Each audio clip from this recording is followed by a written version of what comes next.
Hi, everybody, and welcome to the 30th anniversary Arnold Classic Bodybuilding Championship.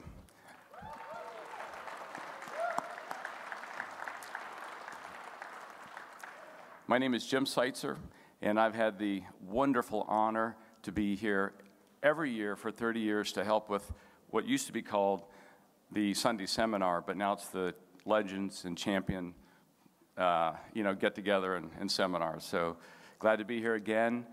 And for the first time ever, we've done a couple of things this year that we haven't done. We had the Coffee with the Pros out there, which was just terrific. Brought all you people in here. And we have as many of the prior winners of the Mr. International as we can get on stage here for the first time for you as well. So we're thrilled and delighted to have this going. I'm going to give this over to Bob Ciccarillo now, who's going to conduct a little interview and have a little fun with these guys. So stay with us. It's great to have you here.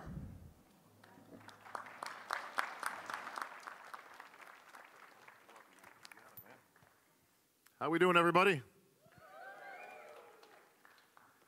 That was pretty lackluster. Everybody tired from last night? Not Dexter. He's already live streaming. Very nice, sir.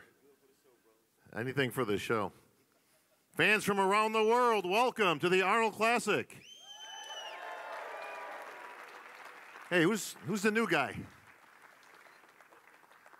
Folks, as you can see, how about a big round of applause to some of the greatest bodybuilders in history right here on the same stage. 30 years of champions, starting from the very first year, 30 years ago, obviously, till just last night, where we crowned a brand new champion.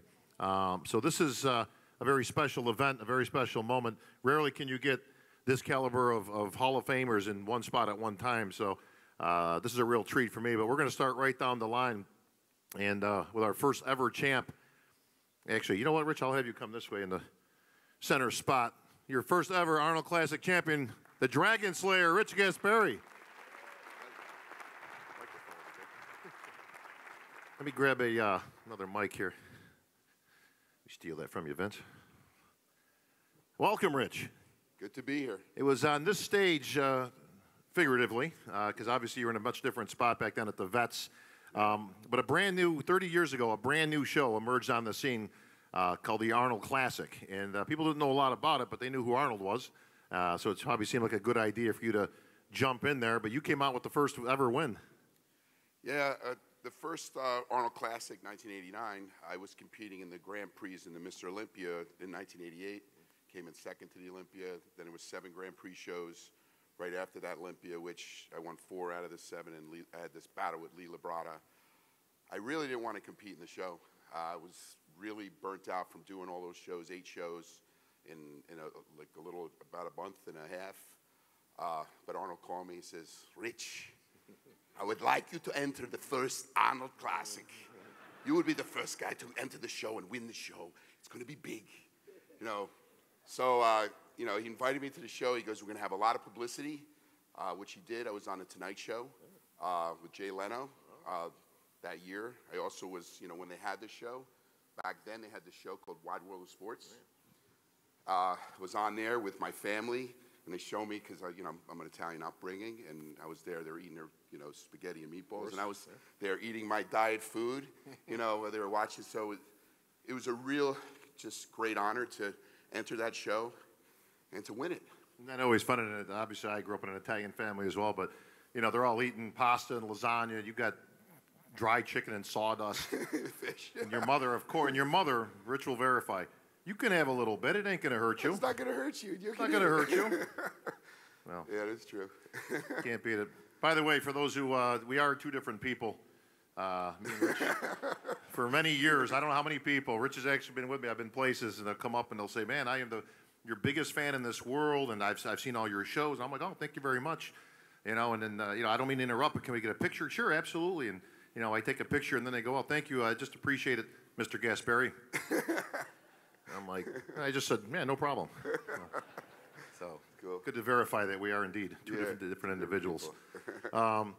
Well, Rich, I mean, how did it feel to be the first ever champ, to have Arnold come out on stage to present you with that? And obviously, you didn't know it would be a 30-year venture at that point. It was the very first one. No, I knew this was a show that Arnold was running, and I knew that it was going to be big. What made it even bigger is he raised the prize money up. Back then, the Olympia in '88 was $25,000. He put the Arnold Classic at $55,000. So when he did that, that challenged the Olympia to continue raising their prize money. So it was a great thing that I thought, he was going to do. He said this was going to be a fitness expo. Back then, it wasn't really a big fitness expo. Describe that. I mean, everybody knows what the Arnold is today. Obviously, it's a huge, gigantic, hundreds of thousands of people through here in booths. But back then, that wasn't the case. Maybe it was the size of this area here, with a couple booths. And it really wasn't that big. You had it at the Veterans Memorial. And they didn't have really a big venue. They didn't have this expo hall that they have today. It was a much different experience. But I knew they had a vision. Jim Lorimer, with Arnold, had this vision of making this something great. And as you can see, 30 years later, it's something just amazing. Sure it is. Well, Rich, you'd go on, obviously, a great career after that, obviously, not only in the bodybuilding stage, but in the bodybuilding world. Gaspari Nutrition, obviously a household name in the bodybuilding community and worldwide. So congratulations on all your achievements. Thank you. And great to have you here, Rich. Thank you. You got it. Rich Gaspari.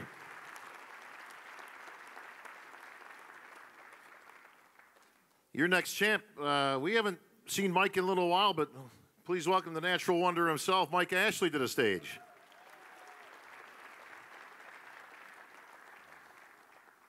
Mike, great seeing you. A lot of the champs we see a lot, but we run into each other here and there at the shows, but it's great to have you here for this historic event.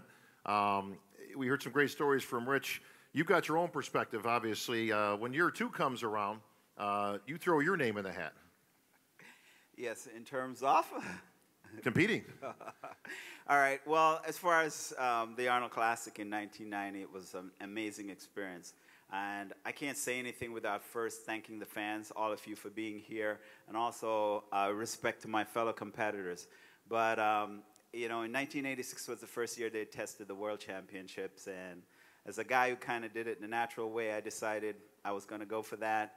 And then when I heard the same thing was happening in 1990, I went ahead, and that was my ticket. And I'm just very thankful that I was able to be victorious and be able to be acknowledged among all my fellow competitors here.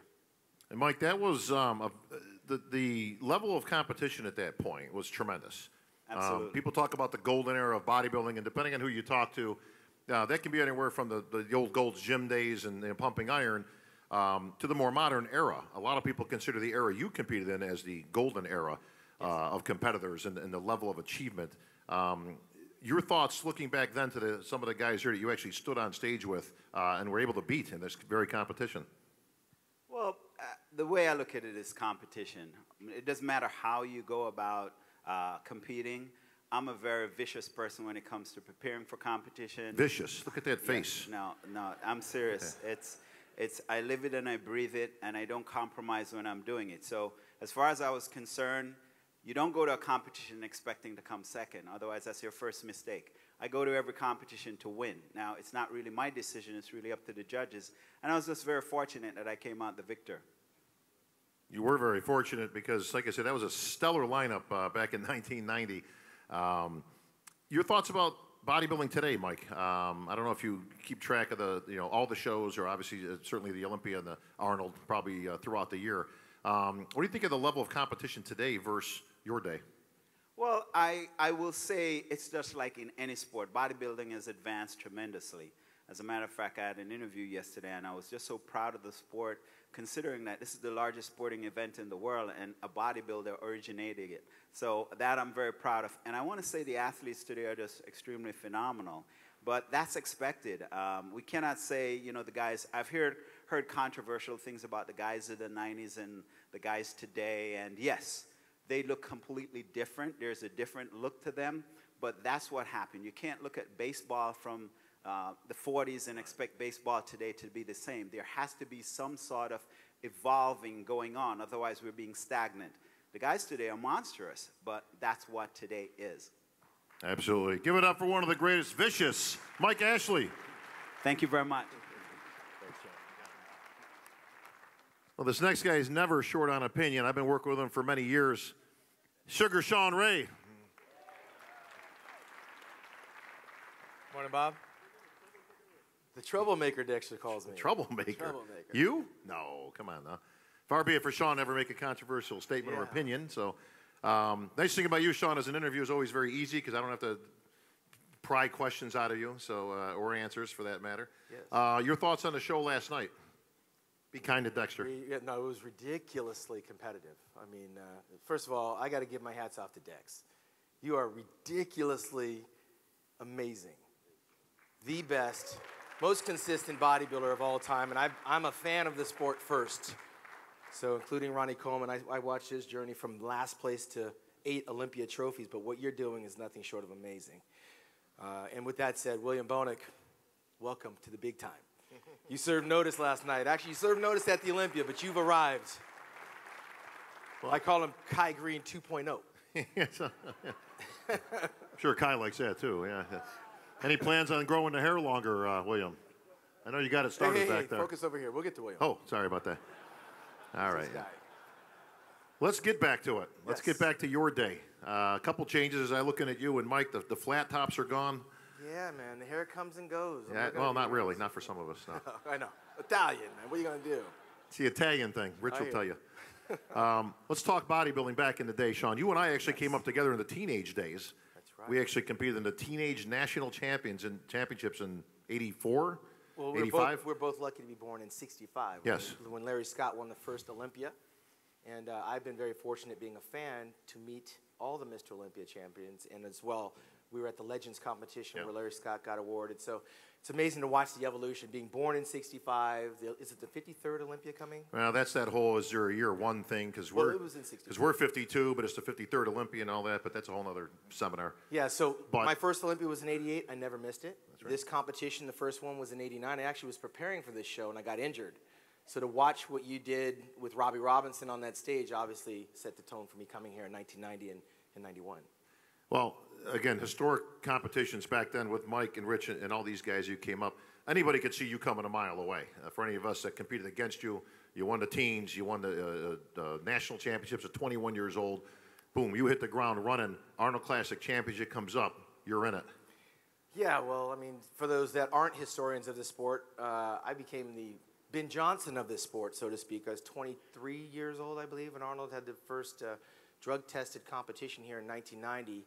And winning that competition and then getting the results back 2 weeks later that I had failed the test, I was so glad it was Mike Ashley because Mike Ashley was consistently the natural boy in bodybuilding. And they nailed you for branched-chain amino acids. Something. But it was the beginning. It was the beginning of my controversial career. Why would they ever put that on the ban list? And the things you should have known now, but yeah, I didn't know anything about drug testing. And failing the test, I was at a crossroads. As the beginning of my career, came here the year after I prepared, sitting on the sidelines having to watch, and then leaving Ohio with nothing.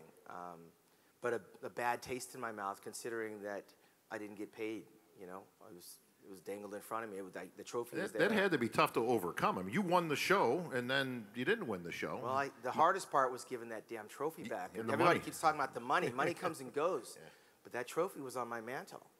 And I had to take it off my mom's fireplace and take it down to Gold's Gym for them to ship it to Mike Ashley over in Arizona. Who says thank you, by the way. You're welcome, Mike. Okay. And so in doing that, I knew at that point in time that I would have to come back here in 1991. He wants to say something. Yeah. Where's the other? Is there another microphone? Oh. So I had to make up my mind to come back here in 1991 and get that title and get my own trophy. I love Sean, and we're always awesome. But I don't like to hear when it says, I won 1990 Arnold Classic and I was disqualified. There was a glitch. They should have announced the disqualification before the final, and they didn't. And I respected it, and I never said anything about it. But when I win a title, I don't want to hear someone else say they won that title. Yeah. I won the title. The disqualification was not made when it should have been, and that's why the show turned out as it was. I chose not to say anything about it. Love you, brother, but remember, I'm the one that won that contest. All right? Thank you. That's right. You got the trophy. He got the trophy and the money. Listen, I got the solution right here and right now. Gentlemen, pose down. Look, come on, though. We got lighting. Hey, listen, I got lighting. We got judges. Slow down, slow down, slow down. Yeah, all right, all right. So let's fast forward back to 91. Yeah, Came back and anyways. that set the tone. I mean, having something in your hand and kind of watch it evaporate at 23, 24 years old, you got to reevaluate what you're doing there. And, well, here's the cool thing, Shawn, okay? Listen, you got knocked down about as in bodybuilding, that's about as much as you're going to get knocked down. There's a lot. But like any true champ, you came back the next year, and what happened when you competed the next year? Well, I mean, I won the competition, and it provided me, this competition, you guys may not realize that, but it changes all of our lives dramatically. It allowed me to move out of my mom's house and buy my own house. I have Arnold Schwarzenegger and Jim Lorimer to thank for that.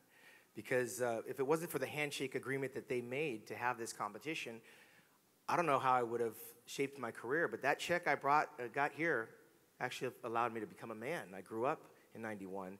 And it gave me the confidence that maybe I could actually win the Olympia, because that same year, Mike, they did drug test the Olympia. And I wound up going from 13th to 3rd in the Mr. Olympia, which set the tone for coming back here. And I believed then that I could actually do this for a living and a career. And thanks to the Arnold Classic, I mean, I had a great run. Well, Shawn, congratulations on a great career, and more importantly, on getting out of your mom's basement. That's right. Sugar Shawn Ray. This next gentleman is certainly no stranger. You talk about some of the greatest bodybuilders in history, and certainly the guys who reinvented the art of posing. It's the Quiet Storm, Vince Taylor. Now, Vince, unlike your two buddies over here, you actually could pose down today. You keep yourself in tremendous shape. No offense to you guys, but. Hey, that's that long-lasting diet, Coca-Cola, red meat, and ketchup. So, you know, I'm glad you brought that up, because that's, for anybody who follows bodybuilding, you actually put that out years ago, and I think people thought that was a tongue-in-cheek response. Yeah. Exactly. You know, that I'm not your typical bodybuilder, never was. You know, guys look at me and they say, well, that's the old man of bodybuilding. Understandably, I started bodybuilding at 27, literally started, okay? When I was really engaged in bodybuilding, living in Europe, in Berlin, Germany, I had the privilege of meeting the first bodybuilder giant that I would know, which is Shawn Ray, at 18 years old. I was 33 at the time when I met Shawn.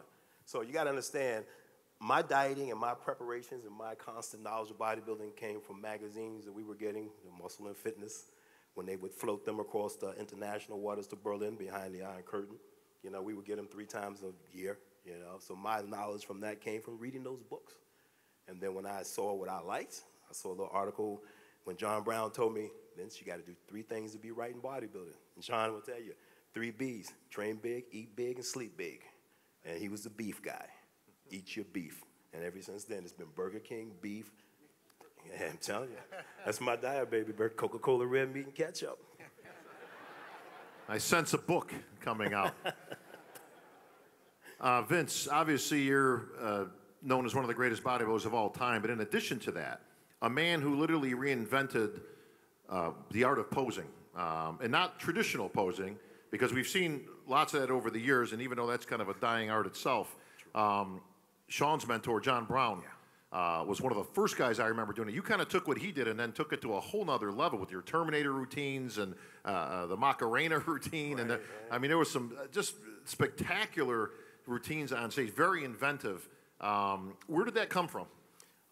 Originally, again, knowing John Brown, if any of you guys who knew John Brown today, John was probably the most prolific poser in the world. He must have invented the word posing, because he put everything into it, what posing was about, his physical communication, utilizing the stage to dramatize you guys and put you in a place where you haven't been by watching him perform. So it was a performance. So when I met John in Germany at an exhibition, he was guest posing, 245 pounds, jerry curl. Germany didn't see nothing like that. He came over there doing robot turns and flips, and it was crazy. He electrified everything. I wanted to do that. He invited me over to his home in '84. And that's where I met Shawn, you know. And in John's living room, he taught me the arts and basis of posing with Shawn. And I saw Shawn do the same thing, because he killed it in the Nationals the year we was. I was like, wow. But what posing became to me was a way of expression. And I learned 2 things. Utilize the music, let the music tell the story, do the animation to the music, and you'll be fine. And it worked like a charm. And that's the secret to posing. You got to let the communication happen. You got to keep that contact. A little charisma doesn't hurt either. Well, you were never lacking in charisma. That's for sure.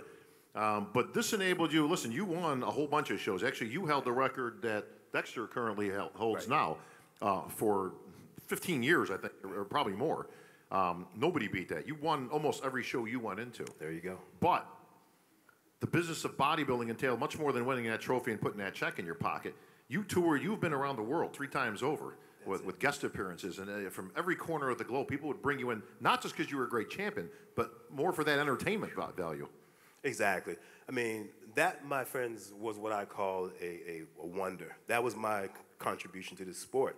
When you say Vince Taylor, you know, I was never the biggest. I was never the best looking, you know. But when it came down to that version of trying to communicate with that audience, I decided this is what I was going to be about. Give you something that would really go, wow. Our posing routine that set it all off was at the 1991 Mr. Olympia. You know, that Terminator routine. I saw Arnold. I saw the Terminator. I saw Predator. It's like, you know what? And my wife, I got to give her all the credit in the world. My wife was like, you guys. There you go. You know, she's my trainer, my coach. She's everything, you know. That's what some of these people don't understand. I never had a trainer. You know, the infamous trainers in California. I lived in Florida, Baltimore, Maryland, with my homeboy Levrone. And then I moved to Berlin, Germany when I was 19 years old, and I stayed until I was 30, you know. So trying to communicate around the world and then create an image like such I was able to do. When we were posing on stage in my career, my wife said, you know what? You guys pose like you're in a phone box. It's so boring. It's like, well, you got a point there. You know, the ladies were just all around the stage. It was tremendous to watch. I'm like, okay. So we sat down and we put together a posing routine that was stimulated by my 2 good friends, Lee Lebrada and Shawn Ray. Okay, we were training in Florida, and Shawn and Lebrada came to Florida on seminars, and I was happy that my boys were in town. I was out of town. And somebody asked the question, what you think about Vince Taylor? I ain't going to tell you the comments. But wasn't bad, but it was truthful. One said, once beaten, always beaten, because I never beat him. One said, no competition. And we just happened to get ready for the Mr. Olympia, and we were watching TV. And my wife said to me, well, you got to do something different. I said, okay, cool. So I'm watching a show on TV in Baltimore it was a dance show. And a guy came out called DJ RoboCop. I'm like, wow, this is cool. So he came out, he had some sunglasses on, he made these sounds like, bzzz, like, wow. And then I was watching the Terminator. And then I was watching Predator. And I watched Arnold walk into the audience and say, he's searching for Sarah Connor. And that was cool. So all of a sudden it hit me. I said, well, listen. My buddies came to town. They called me out in a nice way. They let me know where my place was. So I said I needed to terminate somebody. I haven't beaten either one of these guys. Okay, this is a big draw for me. So I said, listen, what we're going to do. I'm going to find a song that addresses each one of the comments. And, of course, Lee Haney was my idol at the time as well. And it was like, okay, let's do this. So I found 3 separate songs that had certain lyrics to it. Like I said, lyrics are powerful. You got to listen to the song and the movement. Put 3 songs together, utilize a little robo movement, never done before. Did all the sound effects myself, you know, me and my little cassette player, and start and stop, no, you know, cell phones, all this kind of stuff. We ain't talking that. This is 91. But we were able to put together a routine within 1 week, and it was exactly that Terminator routine. And ladies and gentlemen, it took me around the world for 15 years, because everywhere I went, standing ovations. Nobody sat down. And that was a contribution to what they liked, and I kind of took it from there. Just keep giving them what they like. Well, normally, Vince, I'd call you off with a big rousing applause. However, I got to get some of that Terminator routine, man. I got it. I don't know if we have music capabilities, but I tell you what, we do have. You're not going to do that to me again. Yeah, right. You know me better than that. No. I don't think we have any music stuff we can put on, but ladies and gentlemen, I do have. Happening. I got a whole bunch of people. We can get some rhythmic clapping going on here. Give me some clap. Somebody start the clap. Don't even start, because at 62 years old, I ain't even trying to. Give me a clap. Black folks, help the white folks out. It ain't happening. It ain't happening. Hey, give me that microphone. Give me that. Give me that microphone. Give me. No. Give me that microphone. Hey, give me that.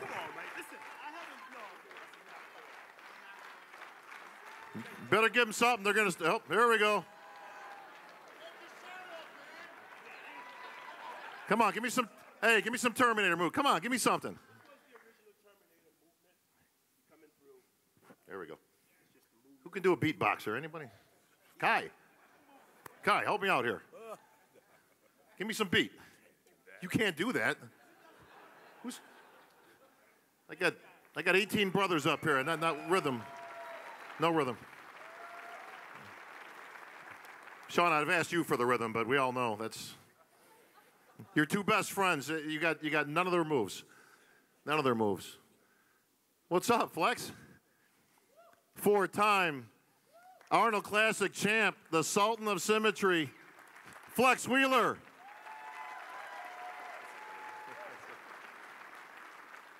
Yeah, it's still there. Look, it's all real. Got my Moses thing going on Pull here, it on it. man. You borrowed that from Ronnie's Olympia routine from years ago. Yeah, I did. It was the Moses. Yeah, forget it. It's routine. What's going on there, champ? I'm doing great. How about you, Bobby? I'm doing great. You know, another Arnold Classic championship. Memories of the Arnold obviously have to be almost first and foremost in your mind, if not. Yeah. Much like Vince held that title of all-time wins, you held on to 4 Arnold Classic titles. Now, again, folks, this is before there was any other Arnold. There was only this one right here. Which, by the way, I know you guys who have won this title, you don't really count the other ones, do you? I mean, when you guys count Arnold wins, really this is the one that counts the most. Is that still correct? Yes, because we didn't do the other ones, but obviously Dexter's going to count them because he won them. Yeah, So, yeah, you know what? Dexter said the same thing. He only really Respectfully. counts. oh, it's all good. Well, if we want to go there, I mean, me and Vince were just talking about his son. You know what happened when we were in our prime. You wasn't even there, so let's just be nice up here, okay? We got pictures of us standing together. I mean, no, let's stop. Let's go ahead. So we're talking right here. All right. Very much so. Yeah. Okay. Well, Flex, Stop. listen, there was, obviously, as everybody knows, there's the Arnold, there's the Olympia. That Olympia title was right there. Your finger was in the brass ring, and this guy next to you over here kind of, changed that up. Yeah, Nah, you just keep ruined it tweeting. for That's me. okay, Ronnie. Don't worry about it. Social media is king. So, the Flex, the Arnold, when it came to the Arnold, you were unbeatable. Every time you got on that Until I stage. met Mike Francois over here who whooped me. Yeah, well, we're going to get to him Ruined next. it for him. Yeah, Merciless Mike. Give me some of your first thought. Your first Arnold win, very first time. You're an emotional guy. We've interviewed 1,000 I'm a times. I've known you crybaby. for 25 years. What was the emotions on that moment when you were standing there and that announcement was made, and here comes Arnold with the trophy? To be honest, and not to be long-winded, unlike a lot of the other guys up here, I'm not really a historian when it came to the sport. I couldn't afford magazines or anything like that, so I didn't know that much about it. So I didn't know the history of it. And when I turned pro, I did the Ironman because it's right in my backyard. I lived in Los Angeles, and I had the honor of watching Vince and Shawn compete. So the next thing to do was to go into the Arnold Classic. It was just a week later. So my very first show, I was competing against Lee Labrada, and I was terrified. And then I had Lee Labrada and Vince Taylor to deal with the Arnold. So honestly, in my ignorance, I'm like, these guys are champions. I'm just up here just to have fun. So to win, I wasn't even aware what I have achieved because I wasn't aware of the sport and anything like that. So I think the innocence of it actually helped me do better because I wasn't scared. I was just like, I'm just here. You didn't know these guys. I mean, you knew them, but you didn't know the magnitude of bodybuilding history. Not at all. I didn't at all. No, not at all. So it was just great. But again, I have to be honest, I didn't think really any big deal of it because I didn't really know what I had achieved. So honestly. I believe it. I believe it. No. One thing about Flex, you'll get pure honesty of, whether it's good or bad. Like you Whether said, it's you good or put it bad. all out there in books and things. Right, And some of the stuff you're not proud of, but you said, look, this It was is my what it life. is, yeah. I'm a different guy today than I was then. And you even said in prior interviews, you're like, I didn't like the Flex Wheeler back then. There No, was, of course. I mean, unlike a lot of these other guys, again, I come from, humble beginnings, welfare, homeless and stuff like that. So, when you get propelled into the limelight, I didn't know really how to control myself as a youth and everything, and I was pretty hard from the streets and stuff like that. So that's just the way I was. But, I grew up under the lights, so I had to learn a lot of things. So, but it was just great. But like I said, it's an honor story just to show no matter where you come from doesn't mean where you're going to end up at. And I think that's a contribute to all of us up here.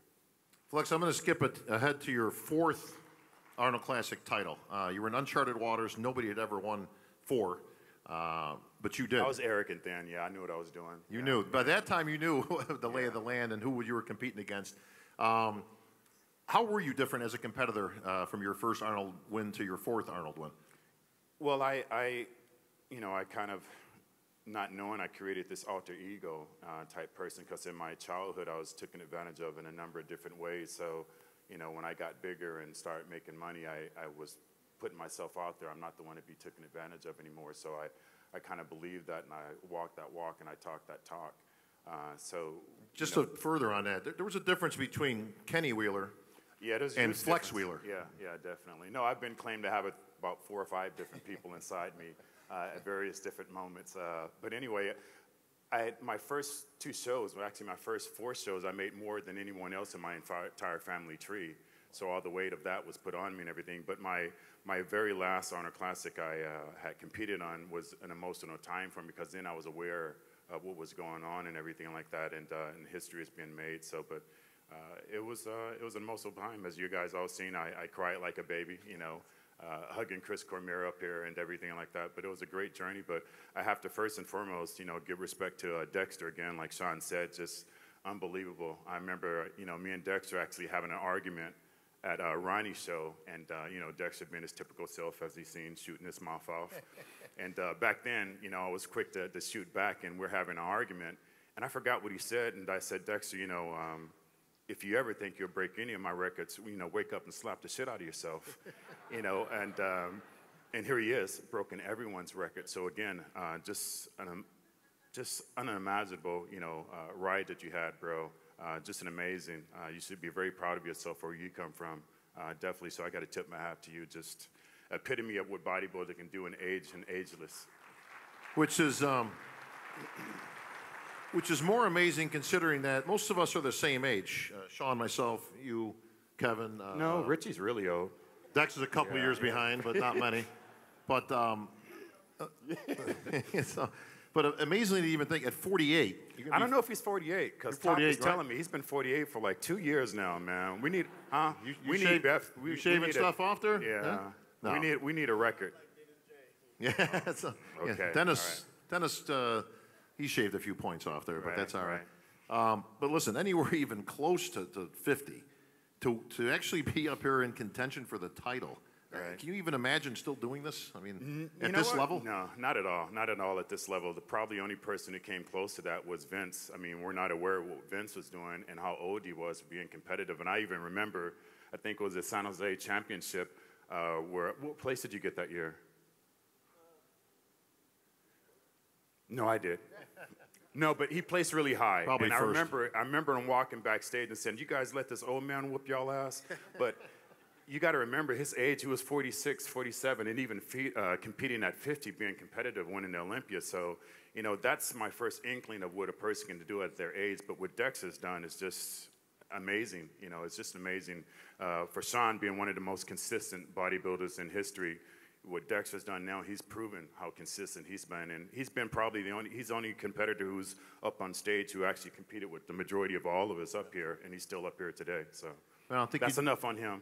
Anyway. I think you did pretty good yourself in your career, Flex. Obviously, a Hall of Famer. Again, 4 Arnold Classic titles. You came back last year. Yeah. And got back up on the stage, and that was a very personal journey for you. It wasn't about the placing. It wasn't about trying to win the thing. No. You had your own personal reasons for getting on that stage, and I applaud that. Thank you. Thank you very much. Thank you guys for everything. Enjoy. Flex Wheeler. Thank you, brother. All right, he mentioned the man. Let's get Mike Francois up here. How you doing, Michael? Good. How are you? Always great to see you. You were the new guy in town. I mean, these guys were all competing for many years together. They were the veterans. All of a sudden, here comes this new guy, this Mike guy. They can't pronounce his last name. Yeah. Mike Francis. Mike, you had it all. Yeah. But you did the unthinkable. You came in with conditioning that probably hadn't been seen since Rich Gaspari. And that was the key to your Arnold Classic victory. But bring me back to that day and your thoughts competing with some of the very guys you see here. Another outstanding lineup. But with every successive year getting closer to the late 90s, it got tougher and tougher. Yeah, it was tough. Like kind of Flex said, I was naive. I didn't even think about who was going to be in the show. I just knew what I had to do and the people I had helping me. and the effort I had put in. So I was confident. I'm just one that goes in never thinking necessarily that I'm going to win, but in my heart out there, I think I'm the best, even though I may not say that or act like I do. But that was always my philosophy, because I never thought that, I would ever even be in bodybuilding. So anything I did was really gravy. And so I didn't get too nervous, because I guess I was naive. Usually the best remedy in bodybuilding that keeps the nerves down. Better than not know Right. than to realize where you're at and the magnitude of the competition and who's surrounding you. Right. Take me back to the actual moment as you're competing. All right, you're getting call-outs, things are going on, and back then they used to mix it up a lot more. In some respects, I kind of like that, because you didn't really know who was going to place where. It was just a bunch of mix and match of call-outs and things. Where did you think you were during the competition? I mean, obviously you knew you were probably doing well. Did you think you were actually in the lead? Did you think, well, maybe I'll crack the top 5? Where was your mentality at that point? I could tell from the call-outs it was Flex or myself, and obviously being Flex Wheeler, it's, you think I don't necessarily think he was going to beat me, but I knew it was between us two, and you're always nervous until they finally make the decision. And so I knew it was going to be tough to unseat the champ, and just luckily it went my way. I mean, it's got to be something as you're standing. Like you say, you were a little naive yourself to the whole game, but you knew who Flex Wheeler was, Of course. clearly. Yeah. And here it's down to you two. And you got to be looking, because as bodybuilders, for any of us that have ever competed, you always think the other guy looks better. Right. No matter how good you look, and whether you nailed it, you're 100%, you're backstage, you're looking at somebody else going, man, I don't know. This guy's big, man. He looks good. What did you think at that moment? Did you think you had him, or did you think, maybe it's my day? I hate saying that, but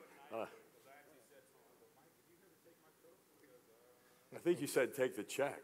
So, Flex, you had a feeling that Mike had you that day.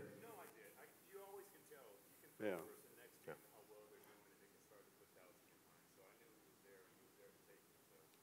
Yeah, you know what? It doesn't enter my mind, I guess. I'm just going out there doing my thing, and whatever happens, happens. But I was confident. Let's just say that. Absolutely. Yeah. Well, Mike, unfortunately, your career got cut short, as most people know by now, due to some health issues that you had. That really had to kind of hit you hard. I mean, you were literally at the peak of your game when, unfortunately, these things occurred that forced you to have to retire from the stage. But obviously, that memory of being the Arnold Classic champion that year will always be first and foremost, I'm guessing. Yeah, it is. And, I had colitis, and it runs on both sides of my family. And so the same genetics that allowed me to be a professional bodybuilder are the same ones that gave me that, so I can't complain. But so it was something that was tough to overcome, and I just wasn't able to come back from that. And but I was, looking back, I'm very grateful for what I was able to achieve. I got cut short, and I wish I could have won 4 or 5 more Arnold Classics and maybe have done better in the Olympia. But it didn't happen, and life goes on. If it wasn't for that, I wouldn't have my boys, and my family wouldn't be what it is either. So I'm proud of that. One of the all-time greats, Mike Francois. Thank you. Thank you, Michael. Thank you.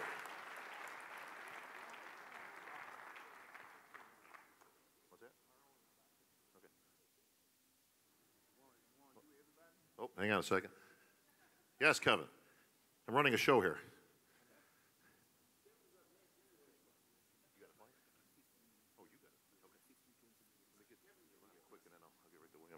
Got flights recording. Yeah, buddy. Kevin is supposed to be before me. He won before I did. Kevin does his own thing. He don't care where he's sitting. Kevin, you want to come up here?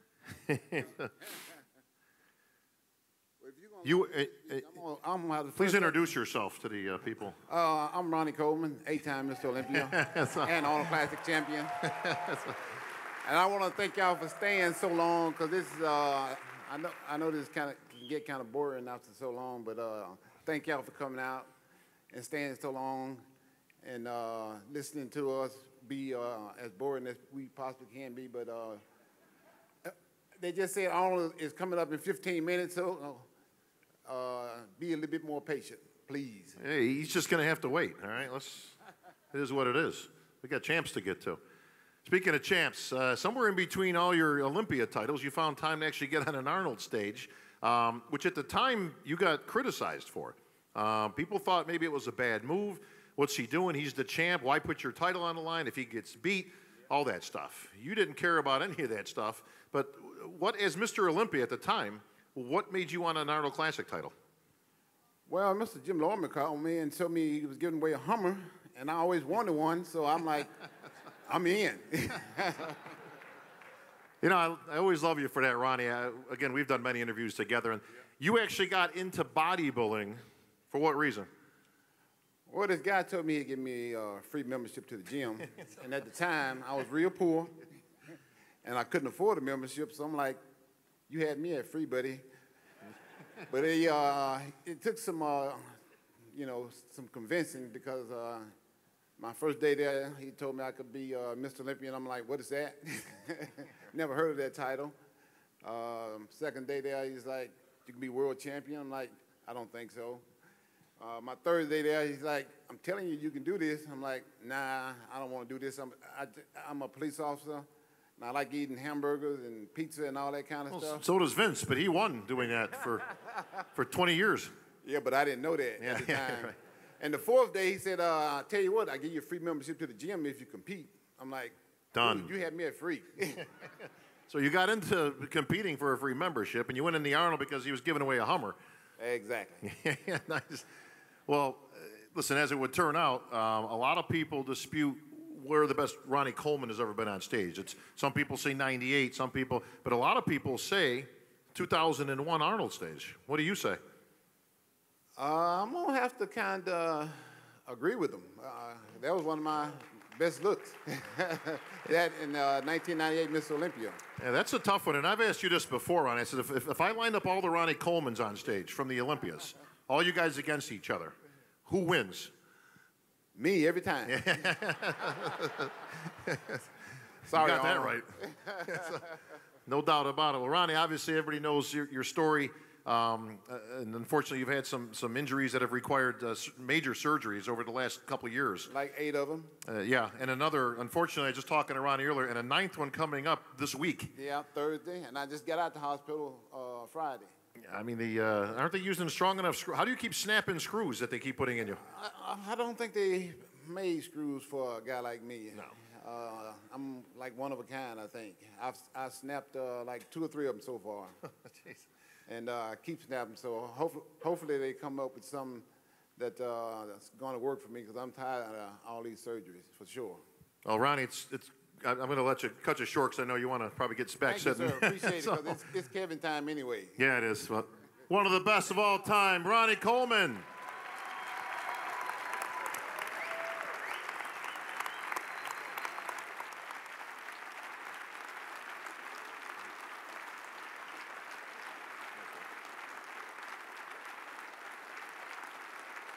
There is no quit in Ronnie Coleman. He's, in between surgeries, I'm not making it, he gets back in the gym and trains. If anybody sees his videos out there, I ain't making it up.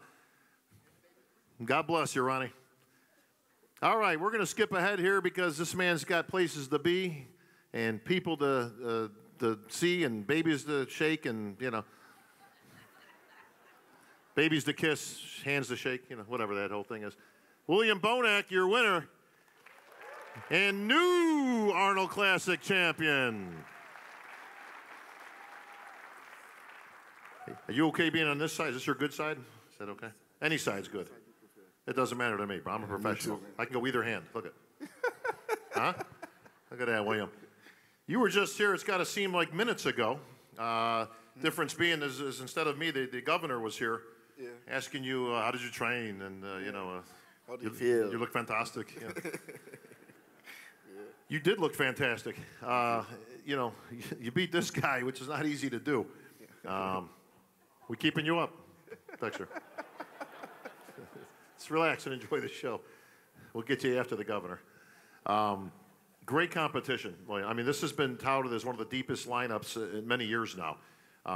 We had some great champs, but it's tough to get 10 guys in there that are excellent. Made for a great competition. You guys have battled a few times, but obviously, as everybody knows, Dexter owns this stage.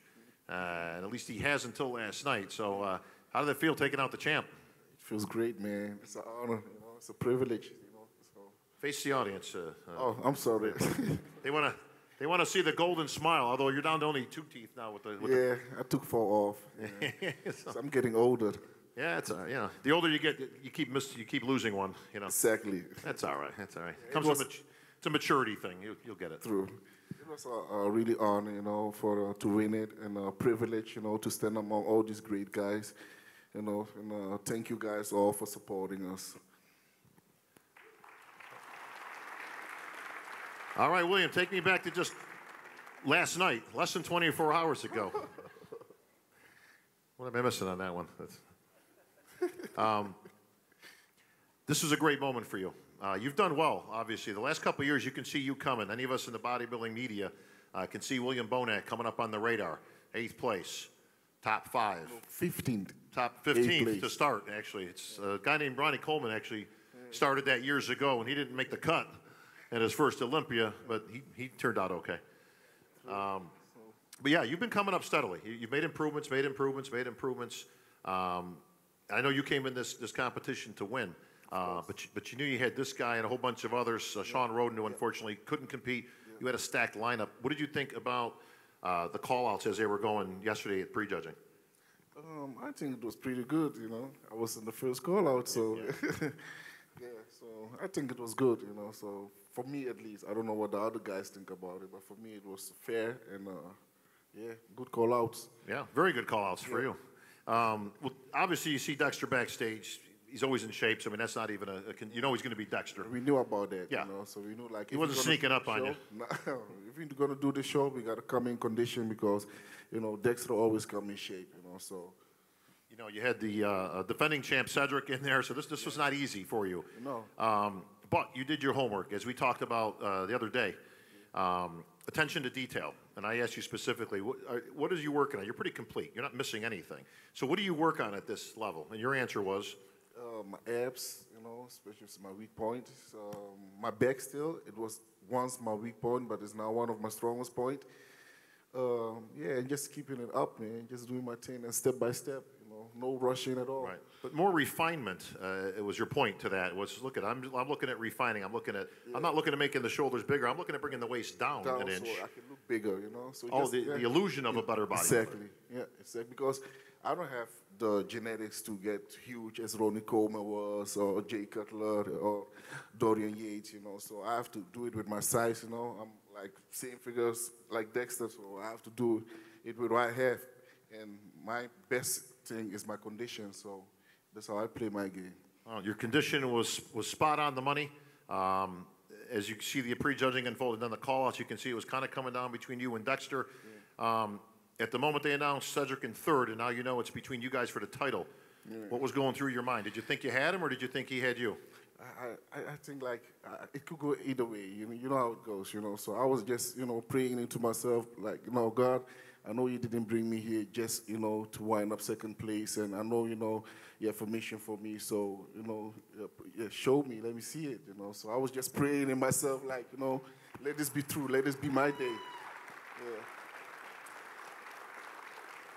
Well, now you're an Arnold Classic champion. It's got to be quite an honor sitting with this selection of gentlemen. You're talking 30 years of bodybuilding history right on this stage, and your name is right there beside them now. What do you think about that? It's honor, man. This is like a fairy tale, bro. You know, because I used to watch all these guys, you know, and on YouTube videos that time when I was, you know, at my job, and, you know, I was like, oh, man, I really want to do this, you know. And to be honest, in 2008, when I saw, like, Dexter winning the Mr. Olympia, that's when I really started believing, like, hey, it is possible. You don't have to be a mass monster, you know, to be a bodybuilder or to win a show, you know. So that really motivated me. And like they said, you know, with the posing, I didn't like the way the bodybuilders was posing, you know, and some of them, like the Labrada and Vince Taylor and all these guys, you know, like, you know, I love the way Guy was posing. When I saw him also in the same year, 2008, you know, a bodybuilder this big standing on his head, that got my attention, you know. I was like, man, this is what I want to do, you know. Well, that got everybody's attention. Yeah, trust me. I want to be able like that. I want to be able to do that kind of stuff, you know, and yeah. Absolutely. William, I know you got to go. I know you're on a short time crunch. That's what happens when you're the champion. You got a lot of places to get to. But we appreciate you taking the time to come out here and to address our fans here that came to see you. Thank you very much. Thank you. He's your new Arnold Classic champion, William Bonet. Thank you. Thank you, man. Well done again, brother. Thank you. Yo, what's up, Jay? Hey, it's Jay Cutler, everybody. Get on this side here so I can see if the governor's coming. All right. Well, Jay, obviously you got a few Olympia titles yourself. You got a little bit different story than some of the guys, and that is that you're pretty much a working man's bodybuilder. You actually built your fan base by losing to Ronnie Coleman every year. It's true. Well, it's true. We say that with all due respect, of course, but you did. You became the people's champion. You know, listen, everybody likes the champ to lose. They love to take a guy who's won it 5, 6, 7 times, and it's kind of natural. You want to kind of see a new champ. You want to see him beat. You know, it's the underdog type of thing. But you actually built your fan base with that. You built, you know, the structure of your career, you know, the pillars of your career on that, and then obviously, you know, in your own right, started to get those titles. You pretty much won every title in the game, Jay. Where does the Arnold rank up in there with the Olympia wins and everything else? Well, I just want to say thanks for everyone coming out and listening, like these other guys are saying, and you know, thank you for everyone that we share the stage with, because, you know, I'm looking at this side along with Kevin. You know, these were my idols. You know, I was telling Rich yesterday. I mean, I watched his program on that was ESPN when I watched it, and it was well, whatever it was. I think it was on Lose the Wick show at the time. And I remember sitting with his family and saying, I'm going to win the first Arnold Classic, and of course, being an Arnold fan, and, you know, watching all these other guys come through the process and looking at the magazines, which was our only outlet back in those days. I was a huge fan of it, and I was able to, you know, get on the stage and compete as an amateur and easily worked my way through the pros to the pro stage because it only took me 3 contests in the amateurs to actually turn pro. And then I had to stand next to the likes. I mean, I remember meeting Flex Wheeler for the first time in '93 when I was a teenager, and, you know, Mike Francois was a huge mentor of mine, like watching his programs, and, you know, and of course, getting to this guy. I had a battle with him, but, you know, the Arnold Classic was one of the most prestigious shows. The Olympia was #1 and the Arnold was #2. So when I had that chance to be at that level and be able to stand on the Arnold Classic stage in the Veterans Memorial, it was a huge opportunity for me to do that. He's back. And of course, Schwarzenegger representing the show. It was, you know, it's prestigious as you can possibly get. So I was able to come win 3 years in a row. And be very careful what you say, Jay. And I like the Hummer trucks too, because I won 3 of them. Yeah, you did. So, you sure did. Yeah. We're getting bombed by the governor. So, is he filming it? No, he's coming for you. Don't worry. Well, Jay, you wanted an equal number of Arnold wins to Olympia wins. You always thought that would be kind of cool. Look, obviously your career was outstanding. Like I say, well, at least I won 3 and 3. And yeah. He had the 3 and 3. Then he got the other Olympia. So Dexter took one, but Ronnie, quick to point out how many you've won, by the way. I know. So, it's very honorable. That's right. Well, Jay, you continue to be one of the favorites, one of the fan favorites, despite the fact you've been off the stage for a few years now in retirement, not from bodybuilding, but from competing. Big difference because you're still as active as ever with travel and obviously all your enterprises with anything from clothing to everything else that you sell and your web presence, especially your social media presence. So congratulations, Jay, because you continue to be an ambassador for body, one of the best we've ever had out there. That's all you hear from people. Jay Cutler, one of the most well-spoken, best ambassadors of bodybuilding. I think that's to be applauded. Well, listen, I couldn't have done it all without the fan base. You guys coming, you know, we see these crazy lines in the expos and coming out year to year and supporting all the athletes, the newer guys coming in, and we couldn't do it without the fans. So I'm all about the fans and giving back, and I'll continue to do that until the end of time. So thank you. Thank you, Jay. Appreciate it, man. Well, ladies and gentlemen, before we get to the rest of our esteemed panel, I think there's a governor somewhere in this area.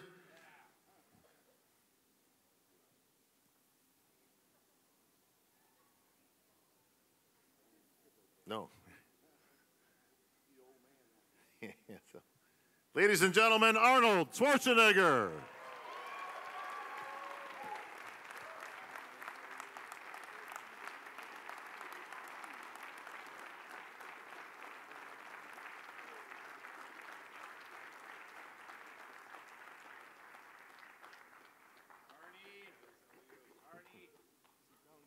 down and relax.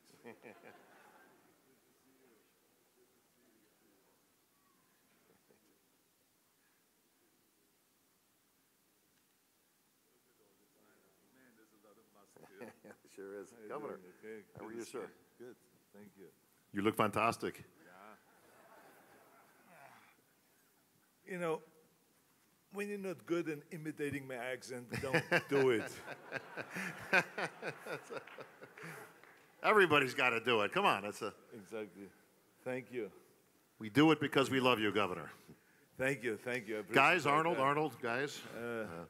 Well, I was listening in the back a little bit what some of you had to say, and it is just so unbelievable. I don't think we have ever had that in any bodybuilding competition, to have that many champions and the wisdom and the knowledge of that many champions on one stage. So I really want to say thank you all from the bottom of my heart. This contributes so much to our fans that are coming here every year. Don't you think this was really terrific to have all of those guys up here and to give you the first-hand information on how to build a body, how to be Mr. Olympia, how to be Arnold Classic winner or Mr. America, whatever the title is that you're going after.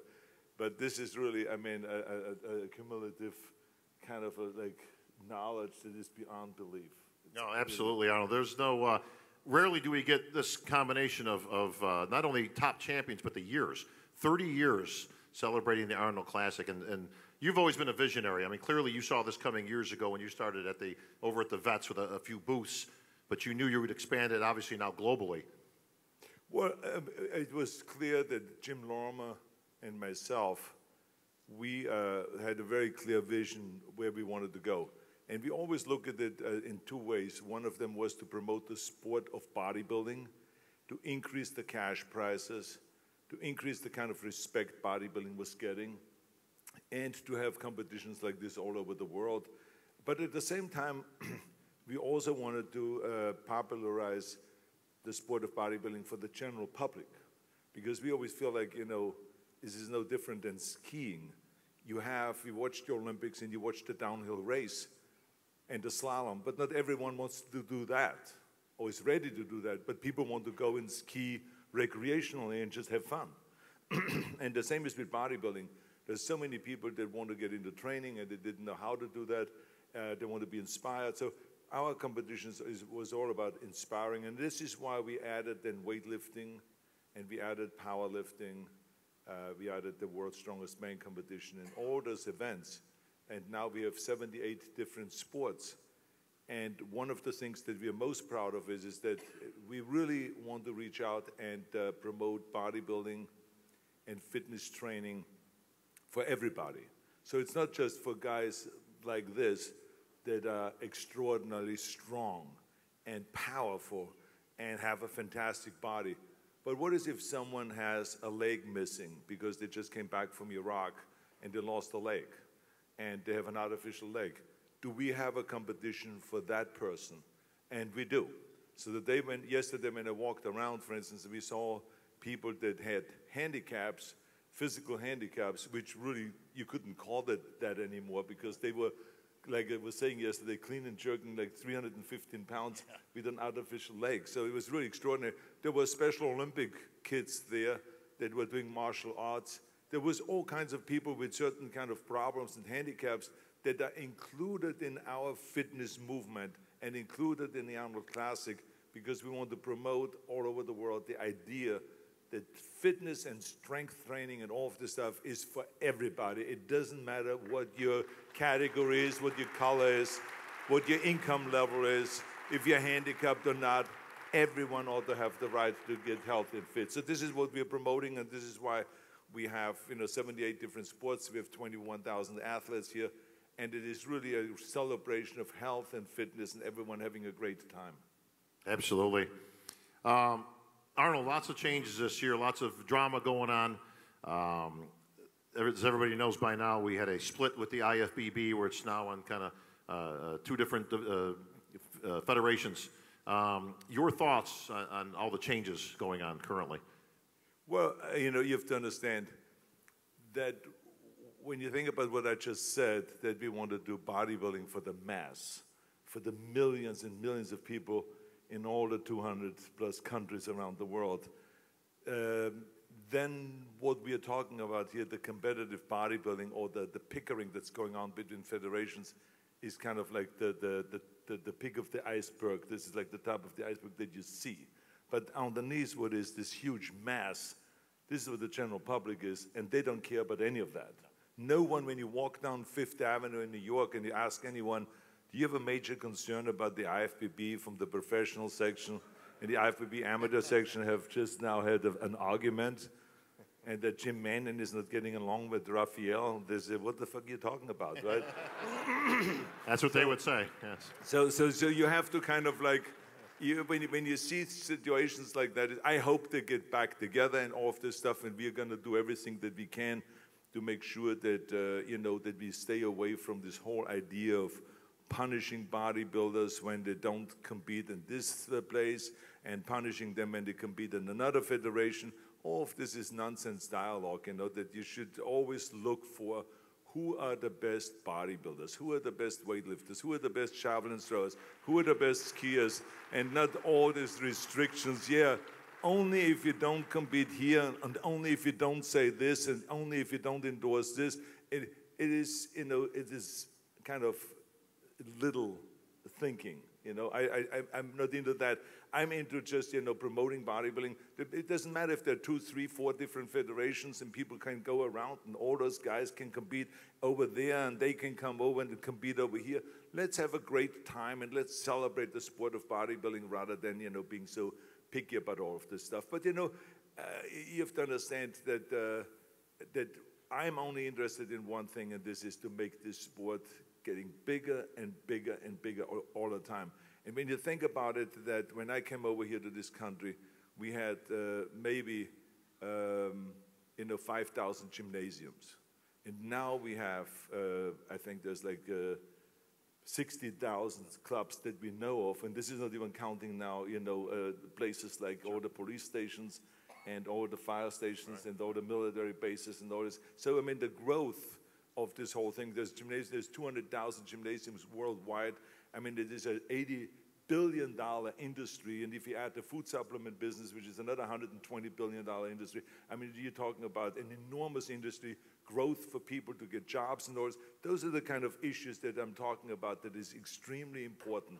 And at the same time, to promote also the professional side of bodybuilding so that bodybuilders can make millions and millions of dollars. My vision always was, I was always mad when I saw on television hearing, you know, this basketball player was just bought for $30 million and this football player was bought for $50 million. I said, well, that's where we ought to be in bodybuilding. And so my struggle and my fight will continue on until we can raise the cash prices and until we can have that kind of a respect. And it's an ongoing struggle, and I'm so proud of how far we have come, and I'm so proud of each and every one of those guys that have become champions, because not only they're champions, but they're so articulate in explaining the training and to motivate people and all this stuff. So I'm a really happy camper being able to facilitate and to put on this show here and to have such great athletes around it. Absolutely. Arnold, speaking of changes, the newest addition into pro bodybuilding has been classic physique. And I know you've been a very big proponent of classic physique. As you watch the classic competitors on stage, what are your thoughts as to how that class is evolving and the physiques that we're seeing on stage? Well, I think this class is a new class. I think it's since 2016, right, if I'm not mistaken, yeah. And I think it's terrific because I don't want the big bodybuilders that are just monsters and weigh 300 pounds disappear. But what I want to do is I want to keep the traditional kind of a physique alive that we had in our days. And so I think that the classic physique is one way of doing that. So that you have, let's say, the Mr. Olympia, and you have the Arnold Classic winner and all this, and guys are just really the most muscular and most extraordinary poses and most defined and most proportioned and all this stuff. But in the classic physique, you can only go to a certain body weight if you have a certain height.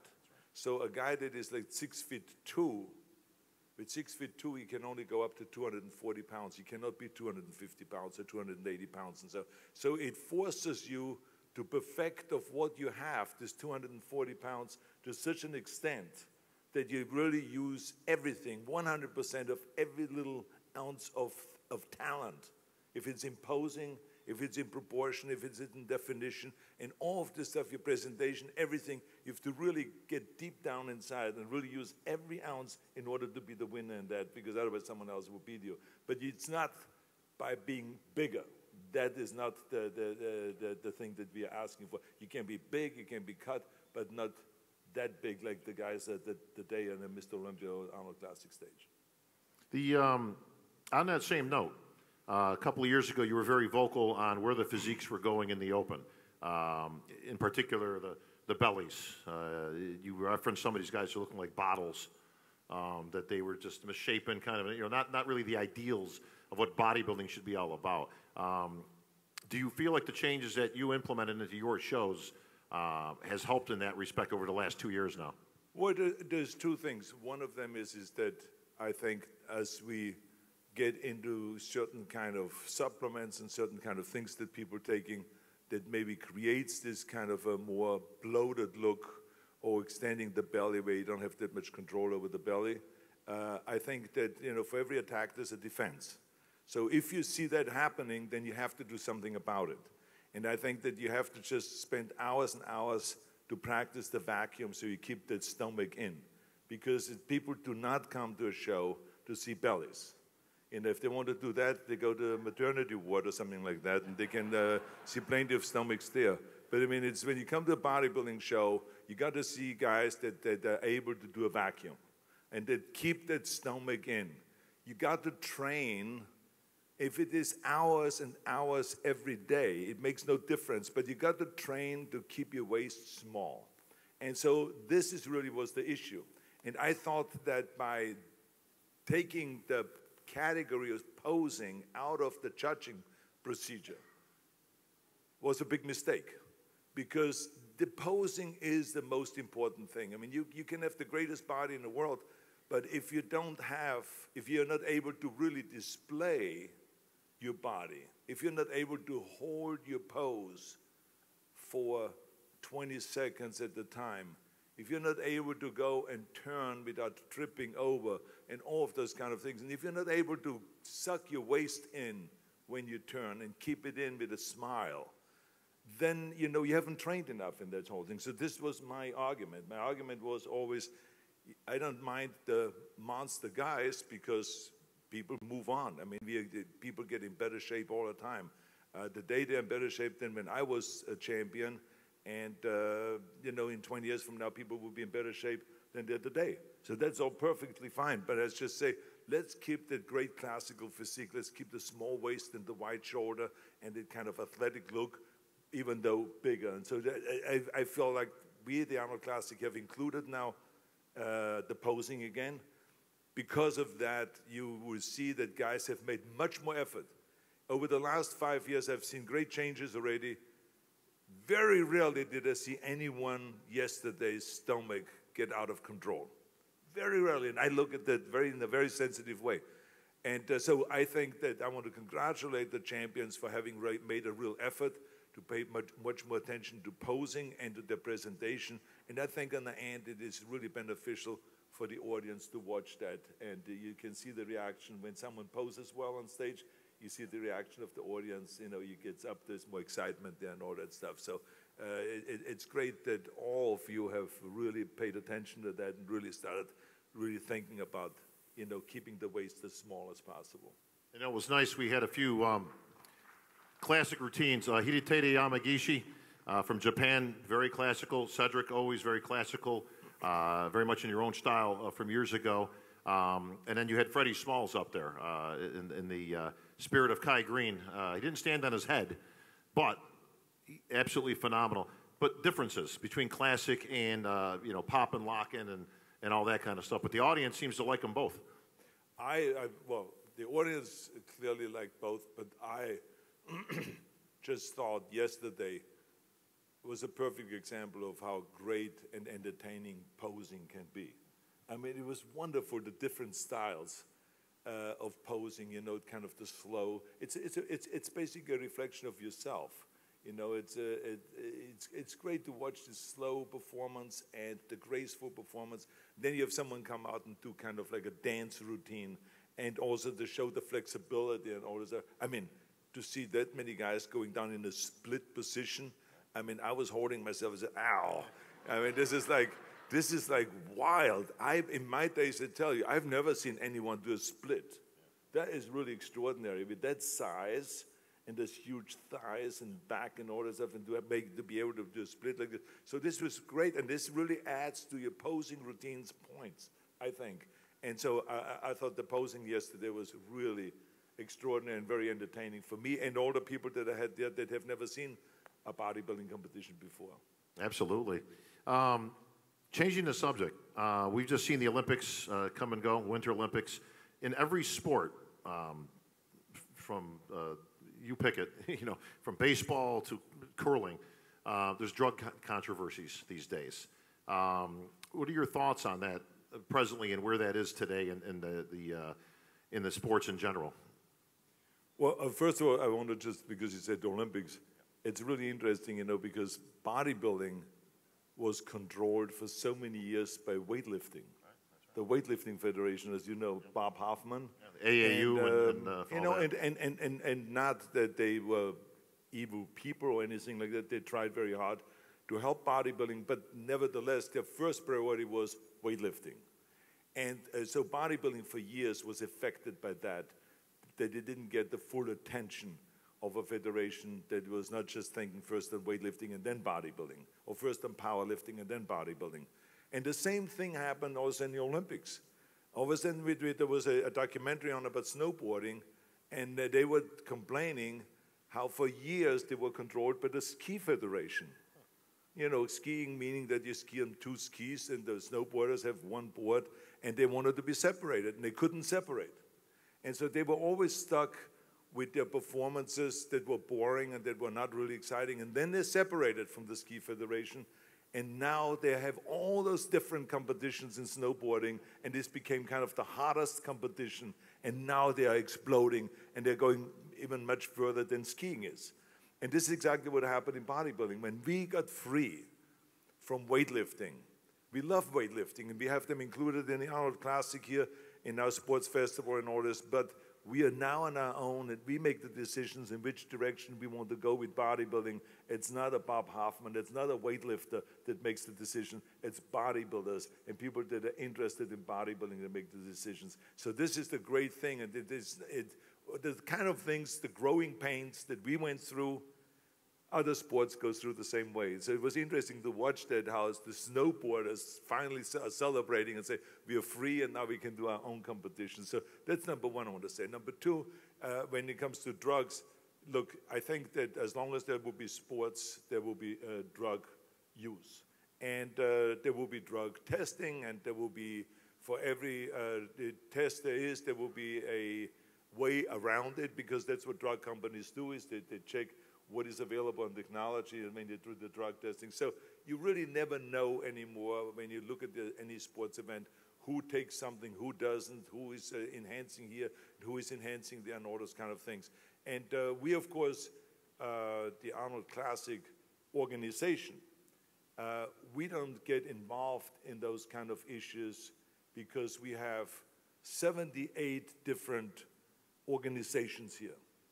So we have, you know, the gymnasts here, we have the cheerleaders here, we have the powerlifters, we have the world's strongest man, we have the fencers. We have all of those different federations here, so we cannot get involved in all of those different federations' drug policies and drug testing policies. So we just go and have a blanket statement that says, look, guys, this is bodybuilding. Let's build the body, let's make the body healthy, and let's stay away from drugs and all kinds of this stuff, but we cannot go and tell someone, I think that you've been taking something that maybe you cannot handle, something like that. So we don't get involved in this. So we have 78 different sports, 78 federations, and they have to do their own checking, and they have to have their own policies. And we are very happy that we have that many sports part of this, and we hope that they have their own policies and follow through with it. Yeah. Governor, let's switch gears for a moment to last night. Right here on this very stage, we saw a new champion, William Bonet, crowned. But I want to key on the man he beat last night, and that's Dexter Jackson. All-time winningest Arnold Classic champion, and at 48 years old continues to defy Father Time, and missed his title by 1 point. What do you think about Dexter and his extraordinary career here on the Arnold stage? Well, in the movies we have special effects. This is no special effect. This is the real life. And so to me it is, I mean, beyond belief. Because I tell you that when I came back to compete in the 1980 Mr. Olympia, I saw how tough it is when you lay off for a while, and when you get to be over 30, in my case, how injuries started coming in, and how I could not come back as quickly and heal. And as time goes on, it becomes more and more punishing for the body, and this is why you see usually younger people doing sports and performing and competing and so on. So this is a very unusual situation that someone can go and be in the top shape in their life with the age of 48. So I think, first of all, it deserves a huge hand of applause for Dexter Jackson for being so extraordinary. So only he can tell you how he does it and how he stays away from injuries and how he can recuperate and recover the body. The only one that would know is him. But to me, I look at it every time I see him, and I'm in awe to look at him and to say to myself, I, at the age of 30 and 31, have already felt the pain and the injuries, and he is now 48 and is still competing, and it looks flawless. So, I mean, it's really unbelievable to see that. So congratulations to the great work that you're doing, yes. Absolutely. And I just want to add that it's not just inspiring me, but I think it is inspiring millions and millions of people that think that they're over the hill because they're 40 or they shouldn't do anything anymore. This is exactly what we're talking about when we're talking about inspiring people and making them feel kind of guilty when they walk away from the Arnold Classic and say, well, if this guy with 48 is still a champion, then we can do something about it too, and we can go to the gym and work out. So you're inspiring so many people. So this is what this is all about.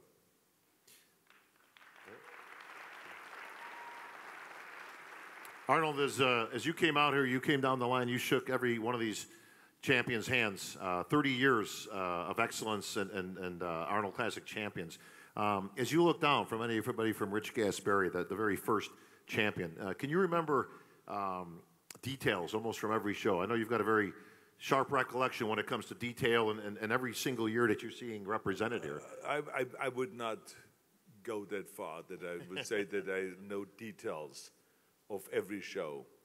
But there are certain people on this stage that I have very clear memories simply because of the relationship we had and the conversations we had. And Gaspari was one of those guys that was always an animal. You know, so I remember that, but not physically speaking, but he had this energy and he always wanted to be successful, not just in bodybuilding, but in other things, in business. And so he had that. And so it's no surprise to me that to see him be so successful with his business and to be such a great motivation for so many people. Because I think that one has to be clear that there's a certain time where everyone's career comes to an end. And it's sad. You know, it's no different than when you're governor and you all of a sudden have to leave office because there's only 2 terms and then that's it, right? So you go, now what? You know, so it's kind of like a downer. But then the same is with competing. I remember when I left this bodybuilding stage in 1980 and it felt like, oh, gee. But I mean, I had something else to go to. I did Conan the Barbarian and I did movies and so on. And so I think that's the key thing when there's several up here on stage, as a matter of fact, many that have taken bodybuilding and then continued on and used that background for something really good. And if it's in business, if it is to be motivational speakers or something, whatever it may be, and I think this is really terrific. And so I thought that all of those guys that came to the Arnold Classic here and started winning competition, they were very wise in using that title. And not just the Arnold Classic, but Mr. Olympia, whatever title it is, professional event, using that title to do something with that, because this is what it's all about. It's not just about your love and you know, while you're training, but how do you make a living of that later on? How can you have a health food store and be really smart about health food? How can you have a gymnasium? How do you have a gymnasium chain? How do you have a food supplement line? How do you do all this stuff? How do you come out with your own magazine? Whatever it is, there's so many opportunities today, because like I said, it's such a growing business. It's such a huge industry. So I'm proud of each and every one of them for the great work that they've done and how much they've contributed to popularize bodybuilding. Arnold, one of the memories I'm sure you would be recall fondly was when Vince Taylor came out, did his now famous Terminator routine, and this had never been seen before. What were your thoughts as you were watching Vince do that incredible Terminator routine? Taylor, right to you. I immediately say to myself, I wish I could move like that. It's like, it's really fantastic. I mean, to have, it's talent. It's unbelievable talent to do this to the music and to have this kind of robotic kind of moves down and all that. I never had those kind of moves down, but I mean, it looks fantastic on stage, and it looks fantastic with the posing. But this is what we were talking about earlier when we talk about posing, to be unique, to be different, and to be entertaining. And at the same time, to show this extraordinary body and the definition and all that stuff. So it was fantastic. Ronnie Coleman comes out back in the day as a multi-Olympia champion and announces to the world, I'm going to do the Arnold. I want the Arnold title. He says he wants the Hummer, but I actually think he wanted the title. But what did you think at that time of an Olympia champion coming onto your stage for your title? Well, first of all, Ronnie was he was kind of like he was breaking through from where we were in size, and all of a sudden he became kind of a whole new dimension. You know, there was like just lumps and mass. He's very lumpy. I mean, yes. It's like, I remember that he and we talked, and he was standing right in front of me just before he went out on stage. And I remember that just, it took me a while to look from the left shoulder to the right shoulder. You know, just I kept going like this, going like this. The shoulder was just so wide, especially when he did his lat spread. I mean, it looked like the curtain closed, and there was no more light coming through. So I mean, it was really unbelievable, you know, to see that. And he was such a graceful poser also at the same time. So it was really a whole new dimension in bodybuilding. And I think that he showed to bodybuilders that there's a whole other way of, in as far as size and proportion that you can go. And I think that he broke through that. And since then, a lot of the guys have broken through that, and they've gotten much, much bigger and more impressive. One of the things you can't help but notice is as you look at all these great champions over 30 years' time, is the different kinds of physiques, not just styles of posing, but actual physiques from, from Sean Ray to Mike Francois to Branch Warren. Branch brought a whole new level of conditioning that we had probably seen since Rich Gaspari back in the day. Wide as is, tall, and as muscular as anybody on this stage. He's won 4 most muscular awards, Branch? 6, sorry. 6 most muscular awards on the stage, if that doesn't tell you everything. But what do you think of the wide variety, Arnold, this is what truly makes bodybuilding great, is that it's not a cookie cutter. You don't have to look a complete certain way to earn a title of this stature. Well, I think the important thing is, and I think what these guys have done is, even though the bodies is so different, but they have adjusted their posing routine to their body type. And everyone has their own unique quality when they go on stage, even though, as you said, they're so different from one another. And I think that's what creates the kind of entertainment, that's what makes it enjoyable to watch. And what fascinates me is how in the end the judges can come up with a decision. Because I tell you that yesterday, when you saw the top 6 guys standing out there, I would have needed at least another hour to stand up there and to check out body part by body part. At that time when this competition was over, I could not make up my mind yet who should win and who should not. So it gets so difficult because the guys are all getting so good, so defined, so cut. Everyone has now huge calves. Well, maybe there was one guy that didn't, but I mean, So I mean, that's just the way it is. But I mean, every guy. It used to be that when you were of color and were African American, they didn't have calves, and that was in the old days, right? And we white people didn't have the waistline that they had and all this stuff. But today it's gone. It's gone. Yesterday, everyone had massive calves. Everyone had a small waist. Everyone had this huge, gigantic shoulders and all this stuff. So there is no anymore the difference between one type of a body and another. So it was really extraordinary to see that. And like I said, the judging becomes tougher and tougher today. I don't know how the judges do it to come up with a winner. Because if you really take this seriously, this whole thing, because it's not that an easy decision to make, because everyone works so hard, so many hours, and puts so much into it, so you cannot just dismiss someone and say, well, maybe next time I can let him win, but this time I put so-and-so because I can't make up my mind. Or so. It's not that easy of a decision. It's a tough decision to make. Absolutely. The judges certainly did a great job, I think, and to be applauded for that. Comparing different physiques is very difficult for these judges. Like I say, you've got guys 5'3", and you've got guys 6'2", as you were. Back in the day, you and Franco, many battles, which, speaking of which, he's here today, and he wants a rematch on this stage right now. He says he's got the short end of the stick, and he wants you, Governor, right here. Ladies and gentlemen, Franco Colombo.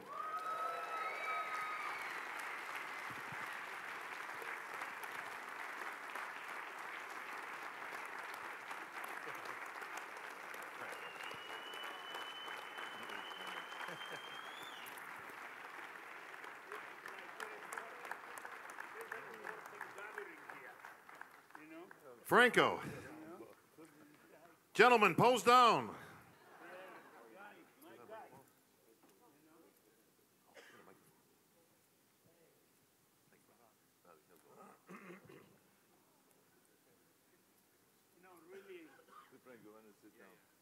Sit down?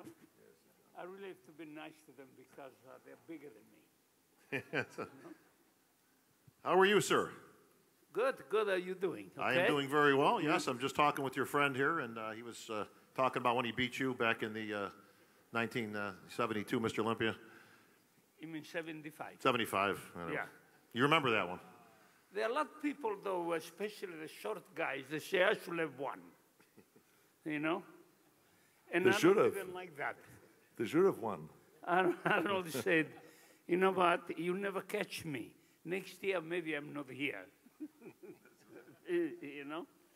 But I thought that we are here for an educational seminar to talk about training, nutrition, and I've been waiting and waiting, to find things from you guys, from the new champions, some secrets, nothing, just stories. Oh, wait a minute. I beg to differ.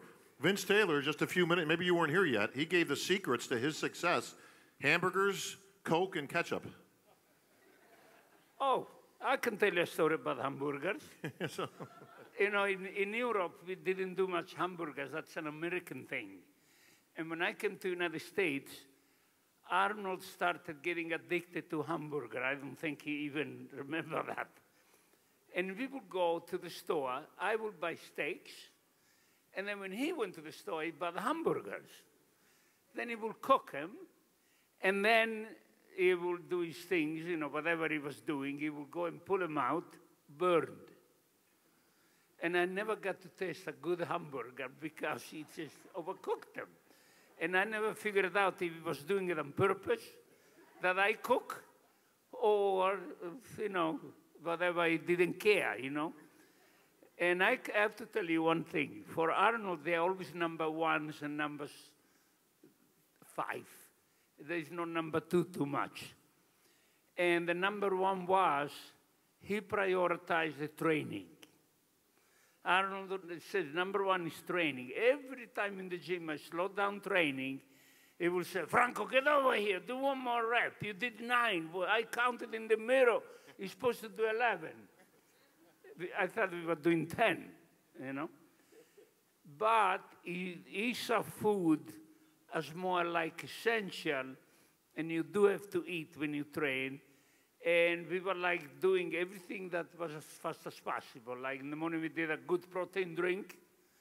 And, it's very interesting that we never really went on a strong diet. I think you people should know that. like we never believed in low-fat things. You know, everything was, no, you have, forget the milk. We want whipped cream. You know, and that is, that's how we trained. But that's why we were never as ripped as those guys were. You got to be honest, Franco, here. Okay? I know you're Italian, but I mean, what the hell? You know, I did feel, I had like the skin was always a little thick here. And I never liked it. But then we competed and they used to give body parts. And then one day Frank Zane came to me and Frank Zane says, I beat Arnold. So you next. I say, okay. I say, we're going to compete 100 times and you will never beat me.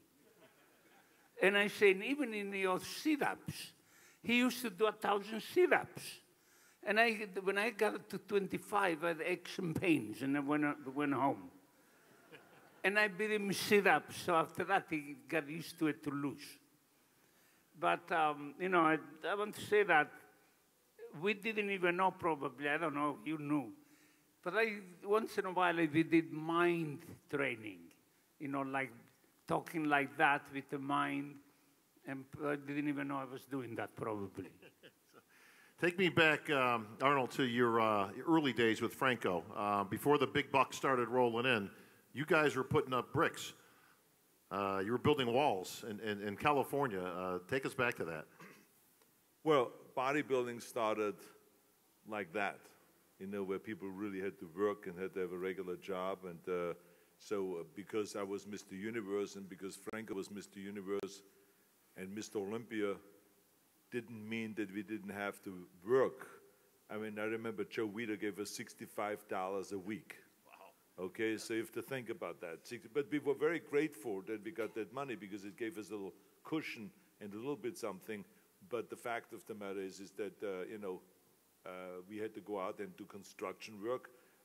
Franco was a construction worker and he was a bricklayer and masonry expert. He trained that in Italy and in Germany. So I knew that, and I was always kind of more the businessman. So I said to Franco, Franco, there's no reason why we shouldn't open up a company that's pretty easy in America. All we have to do is get to the city hall and get the business license and go to the IRS and let them know we will make an estimated amount of money every year and we pay the taxes and get our social security number in orders. And that's exactly what we did. We put an ad in the paper in the LA Times. And 2 days after we put the ad in, European bricklayers, experts in masonry work and stonework and orders, the earthquake happened in Los Angeles. And so a lot of the chimneys fell off and a lot of cracked walls and patio floors and orders. And so Frank and I, we got jobs day and night. I mean, all we did was work on construction and made a lot of money this way. And so this was kind of our beginning. But that's where bodybuilding was then. You had to kind of figure out how do you, and in those days we trained like 5 hours a day. Well, not him. He didn't like to train that long. Frankie trained around 3.5, 4 hours. I had to talk to people sometimes. Yeah, exactly, yeah. But so we had two different body types. Mine, I would always like to be a little bit overtrained because this was my only way to really get defined because like as he said, we were not on a diet per se. We were on a diet, but you know, that just meant don't have desserts or something like that. But we were not, and even that didn't work because a week before the Olympia, we went to the House of Pies and had, you know, two cherry pies and all that stuff. So we didn't always have the discipline. But in any case, I overtrained, and that's how I got defined. And Franco trained also very hard, but he didn't like to train as hard. He trained as hard, but not as long, I should say. And his body didn't need it. But we were, you know, had a great time being training partners. You have to understand that I come from the bodybuilding background and weightlifting kind of background. So when I met Franco in 1965, he won the European Championships in powerlifting in the lightweight division. And I won the Junior Mr. Europe competition. So that's how we met. So he said to me, I want to be a bodybuilding champion. And I said to him, I want to be a powerlifting champion. So we started training together when I moved to Munich eventually. And then I talked Weider into bringing Franco to America. So because I came over here in 68, so Weider brought Franco over in 69. So this is the great work that Joe Weider did. He did not kind of like just throw money at you, but he gave you opportunities. And he gave us opportunities, Frank and me. We wouldn't be sitting here if it wouldn't be for Joe Weider. He has really helped us. He gave us the exposure in the magazines and the covers inside the magazine and all that stuff. And he was an absolute jewel, and we were like best of friends with him until he passed away. But this is where bodybuilding started. Yeah. We had to work, and we never were shy of working. On top, not only because in bodybuilding, but because we were immigrants.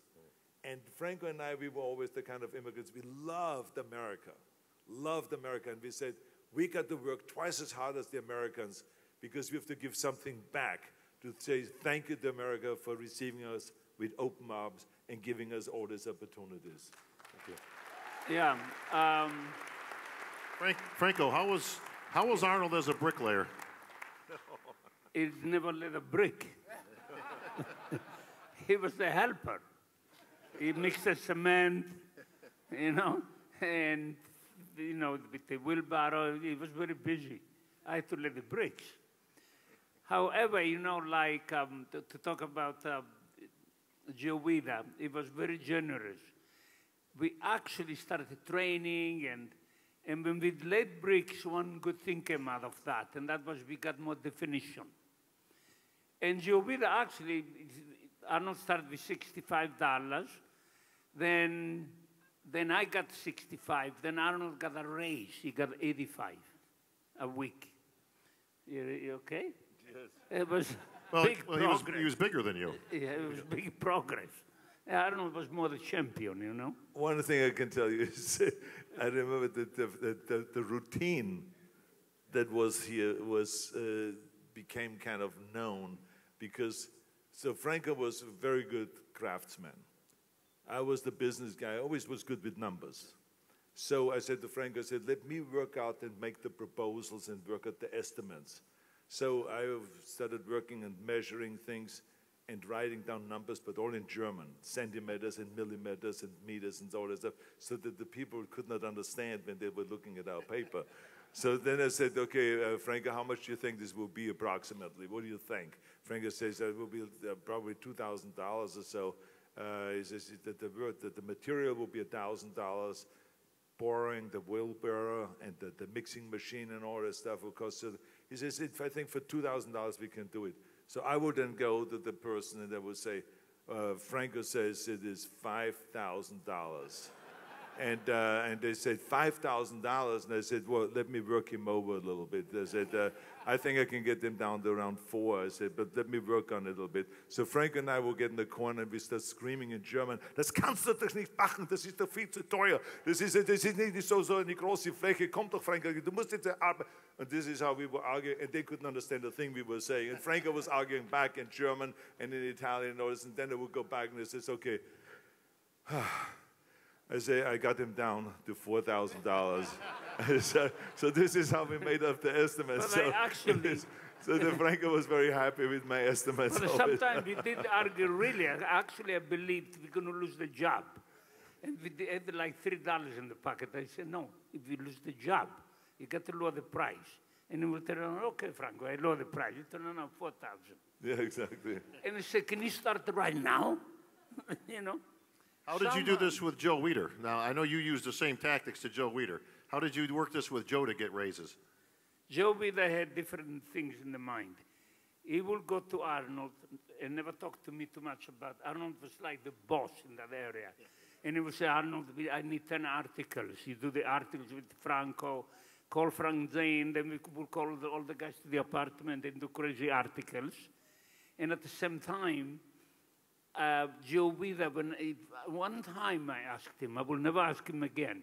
I said, we have to get more money. I said, the money we get, I go Friday to Safeway store and I spend all the money. And he says, oh, that is really bad. And I say, why? He says, if I give you too much money, you get fat. And he's like, he had an answer for everything. And I would get quiet and say, no, Arnold, you deal with all of that. You're absolutely correct about that, because I remember walking with Joe one time out of a temple, and there was this homeless person standing outside and saying, oh, please, help. I haven't eaten in 7 days. And Joe turned in and says, I wish I had your discipline. But anyway. But but anyway, yeah. So Joe was for me a little bit easier than for Franco to kind of manipulate, because Joe I knew that he didn't have a son. Joe Weider had a wonderful daughter, but not a son. Eric Weider had a son. Ben Weider had a son by the name of Eric. And so I always would go when I wanted something from Joe and he would say no. I would always go and say, Joe, I said, it's the weirdest thing. I sometimes wake up and say, I feel like I'm your son. And Joe says, I'm telling you, you're so much like me, eh? Those bastards, those other bodybuilders, they just take advantage of me. You work hard. Oh, Arnold, I really like you. You're like a son. I said to Joe, I feel like a son. And wouldn't it be cool as if I'm really your son? And all this stuff. So, and then I would say to Joe, I said, look, Frank and I, we want to go to Munich for this bodybuilding competition. We need your airline tickets. I think, can you get the airline tickets? He says, now, of course. Why didn't you say so, eh? You know, and so he would give us the tickets. But a week before, he would just deny us the tickets. So Joe was, for me, easier to deal with because I always used kind of the emotional thing about being his son. So that was the deal closer. Yeah, also, but though he said that you appreciated and he saw your potential that will never end. And, you know, it saw all that. That's why, and you caved him in, by the way, that's true. We actually did something that nobody does today in bodybuilding, and one of them was, we went to Europe and we competed like in Mr. Europe in the IFBB and so on. And then we went to NABA and competed there too. And then we actually competed one time, the first time we competed here in Columbus, Ohio. It was the first show probably. We went to London and Arnold won the professional Mr. Universe and I won my class in the amateur. And we flew that next morning early and Jim Lorimer picked us up with a private jet from New York and we came here to this place. And all the bodybuilders were lined up. They delayed the show, and they were so happy that Arnold and Franco are not here.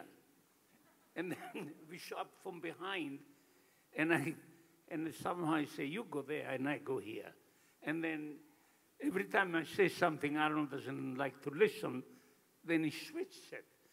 So he's going like this, but if we start touching the bodybuilders, and all of a sudden they get the vibrations. And they go like this, and they see Arnold sneaking in there, and I sneak in here, and they were all like this, and all of a sudden everything came down. You remember that? Yeah, absolutely. It was incredible that we were able to compete the same weekend in 2 different continents. And we were so hungry, we wanted to compete in everything, everywhere. And we never paid attention. And Joe Weider went to Arnold, I remember saying, why? No, but I mean, I think that the other point that you were about to address is about the federations. Because think about that. I was competing in the IFBB Mr. Universe contest and won in New York. Flew over and a week later competed in the NABA Mr. Universe contest and won. And the next day, because of that private jet that Frank was talking about, we flew from London to New York, and there we were picked up with a private jet, so we could make it here at 5 o'clock when the bodybuilding Mr. World competition started, which was run by the AAU. So now you have IFBB, NABA, and AAU. And they won all 3 competitions, which was kind of the golden 3. That they win all 3 federations where you could claim, and they said, no matter what the federation is, I won their title. And this you couldn't do today anymore because of all of the crazy restrictions that we have, that you can't compete in certain events, otherwise you get penalized and punished, to compete and you get thrown out or whatever. So, I mean, that were the big advantages in the old days, that you could do that. Well, Arnold, because you guys made it here in 1970 and your obvious friendship with Jim Lorimer at that point, where you made that promise that you would come back and be a promoter with him, we're here today 30 years later with these great champions. I know you guys got other events to get to, so how about a big hand for Franco Colombo and, of course, Arnold Schwarzenegger. Thank you. Thank you very much. Thank you all for coming.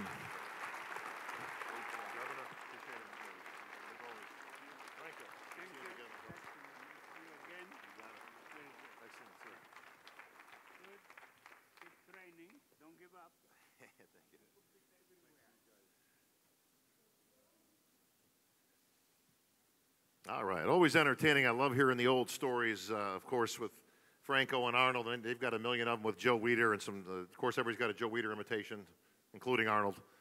So we're going to continue on. We got a few more champs to get to here. Hey, Dex. Dexter Jackson, the Blade.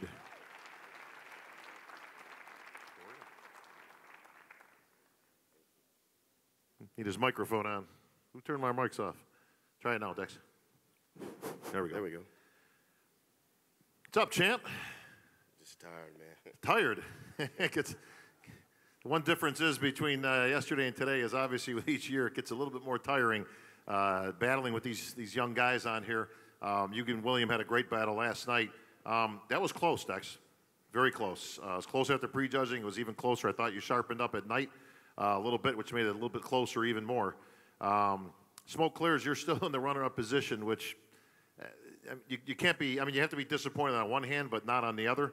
Where are you at, Dex? Well, we all are champions up here, so I mean, thank you. And if you guys know me, you know my snap stories. I say all the time that every show that I get into, I go to win. No matter what I'm doing, I'm trying to win. I could be playing my 5-year-old kid in the game. I'm trying to win. You know what I'm saying? So I hate to lose at anything. That's why I guess I've had that sense of thought for coming up through my life, that I've been able to continue to do what I'm doing for so long, and it keeps me motivated. Well, we talked the other day, in the interview before the competition. And I asked you, everybody asked you, how much longer you got, Dex? How much gas you got in the tank? How many years do you think you can keep going? And you were quick to point out, look, I'm at the top of my game still. As long as I'm competitive, as long as I'm staying healthy, which you are, as long as I'm cashing those checks and making a living from the sport that I've devoted my life to, why stop? Yeah, exactly. Why stop, I'm only 48 years old. That's not old to standards. And, of course, in sports it's old. But I'm only 48 years old. My parents, they've all retired and young. And guess what they're doing now? Doing a little side job somewhere because they're bored. So I said, you know what? Why retire? I'm still on top of my game. I'm still placing in the top 6 in Olympia. So until I get put out of the top 6 in Olympia, I have no desire to retire. You know what I'm saying? So nice to know. We're going to have the Blade around for some years to come because I got to be honest, Dex, you ain't slowing down, man. I mean, nobody's looking at you going, well, we still good, but, if you saw him back in the day, you don't get that. You get Dexter's Dexter. I mean, that's kind of become a cliche in bodybuilding. Well, again, I have to thank my parents, my genetics. Yeah. That's the main thing. Coming up through the years, I didn't have to do no cardio, no abs, none of that stuff. I mean, until 5 years ago, I started doing some of that. So that right there alone makes my lifespan even longer, made it longer. You know what I'm saying? Because I know guys like Ronnie and them doing 2 hours and 3 hours of cardio a day. That if I had to do that back then, I would be retired by now too. You know what I'm saying? So you're on the Arnold program of just skipping dessert. Yeah, exactly. I was eating burgers when I traveled. I would just eat a couple of McDonald's burgers in the airport. You know what I'm saying? But I have very blessed genetics, man. I remember like say I do the Arnold and the Australia show was the following weekend or something like that, I would come off my diet like last night, and I would stay after Thursday, then go to Australia and win.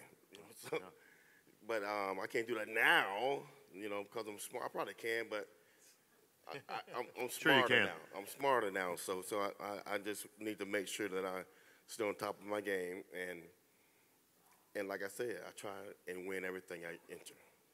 Well, Dex, you beat the great Flex Wheeler's record in gaining your 5th Arnold Classic Championship title. Yeah. I know you like to rib him about that. But obviously, listen, that's a feat that nobody thought anybody would beat. I think people pretty much thought 4 is going to be about it. Nobody's going to come around and do 5. Yeah. But you're there. Yeah, it's pretty, I'm blessed. I mean, 4 Arnold titles, and he probably could have got a couple more. Yeah. Same, I feel I could have got a couple more as well, but we all feel that way, like I said. But 4 was the record for many, many years. And I remember when Flex told me, y'all know what he told me. What'd you say, Flex?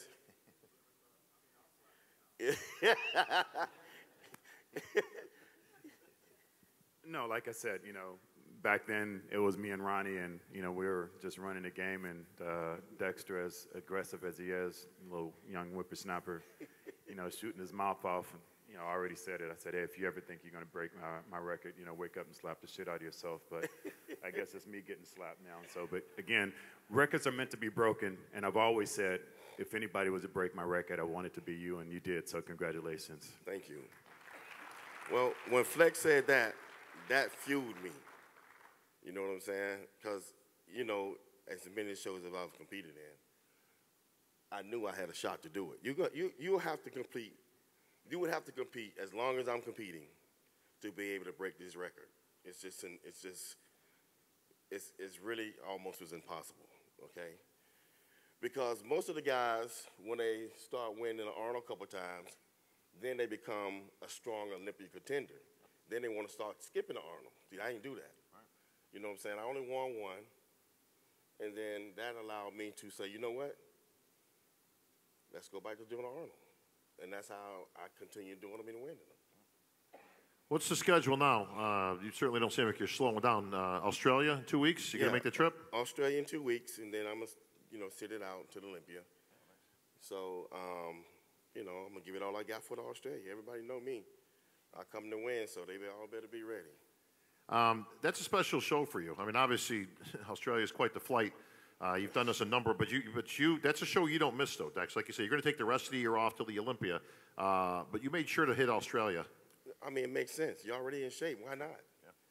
You know what I'm saying? And Tony Doherty's an amazing promoter. Yeah, he take care of a great guy. Like no other promoter, man. So, you know, he scratched my back, I scratch his. And that's how we made a special relationship, because I've been to Tony's shows about probably 10 times. And I tell you, man, I really hate flying to Australia. That is the worst flight ever. Yeah. And I tell myself every year, nah, I'm not going over there this year. And Tony always taught me, Dex, come on, man. All right, Tony. You can't say no to Tony. He's literally one of the best guys in the sport. But I know the fans appreciate it, Dex, and you've got a great fan base all around the world. Your favorite moment on the Arnold stage out of all your wins? My favorite, I would have to say, man, hold on. I mean, it's tough because you've got your first win ever has always got to be special.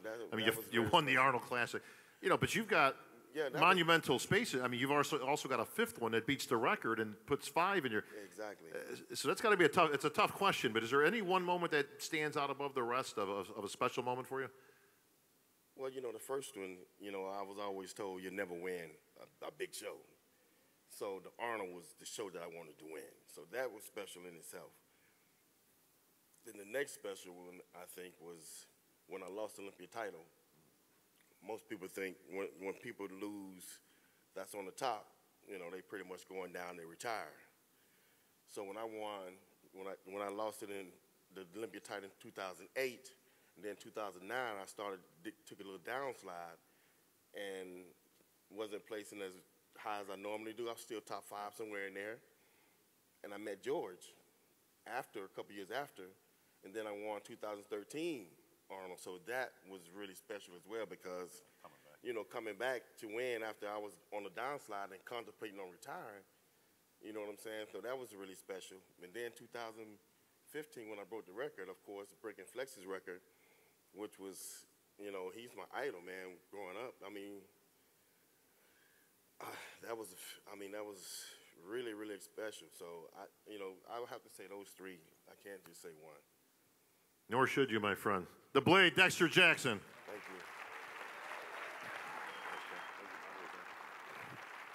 you. And that brings us to the Dominican Dominator, Victor Martinez. Come on over, champ. Let's get in the center circle here, my brother. Hello, everyone. You like the old stories with Arnold? You got to love them. Love them. Knew most of them, but doesn't hurt to hear them again. You know, Arnold is always great to listen to, and his motivation, his passion still for bodybuilding, and his passion still wanting to give more, which, you know, not a lot of promoters do that.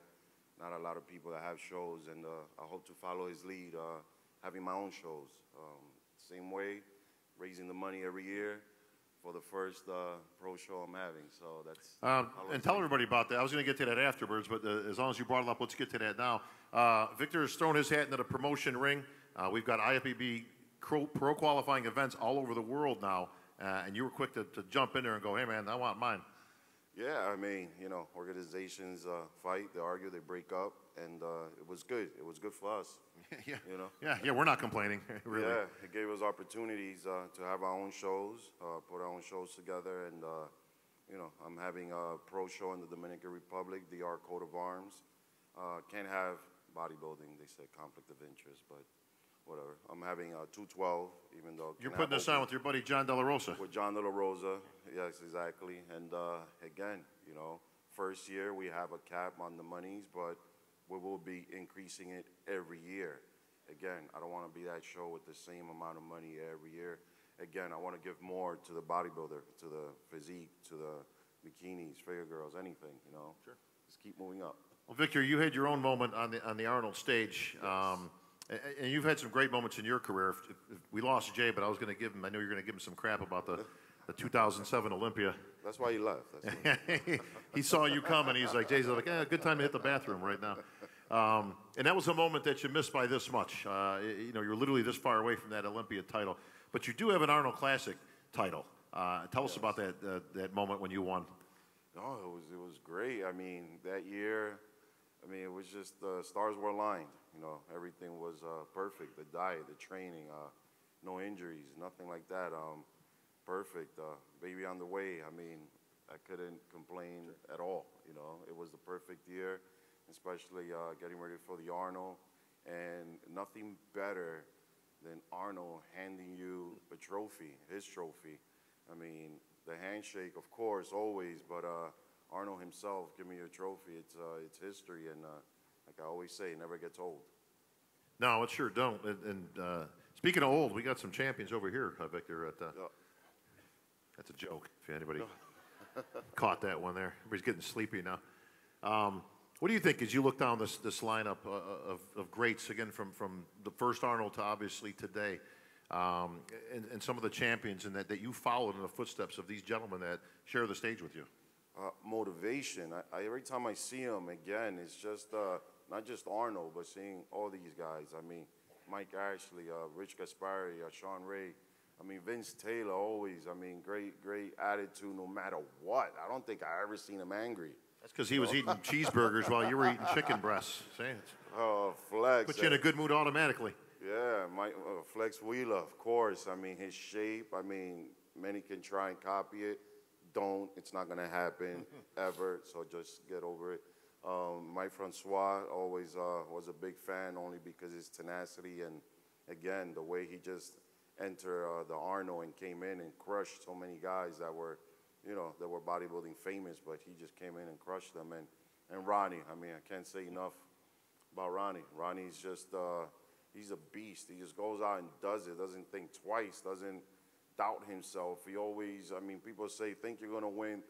Ronnie, I don't think had a single thought of ever losing anything. And He's just an inspiration all the way through. And even now, he inspires me just with his freaking surgeries. There's nothing that Ronnie does that doesn't inspire me. Just seeing him go through surgeries and bouncing back, making it out here to the Arnold. Most people don't come because they have a cold, you know, and he's here, you know. Ronnie, always, hands down. Yes, please. You know.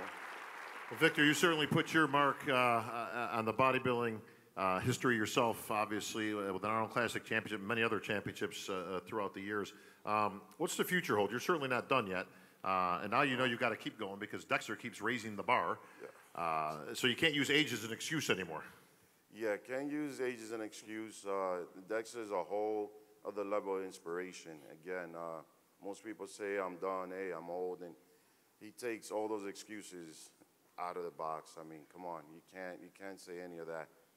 So he's definitely motivating me to keep going, motivates me to stay in shape all year round and not, you know, go way off season like most of us used to do back in the days. And Dexter is just in a level in of itself, you know, as far as always, like Flex said, always consistent and always staying on top. And, you know, he was second, but you all know yesterday he was still first no matter what.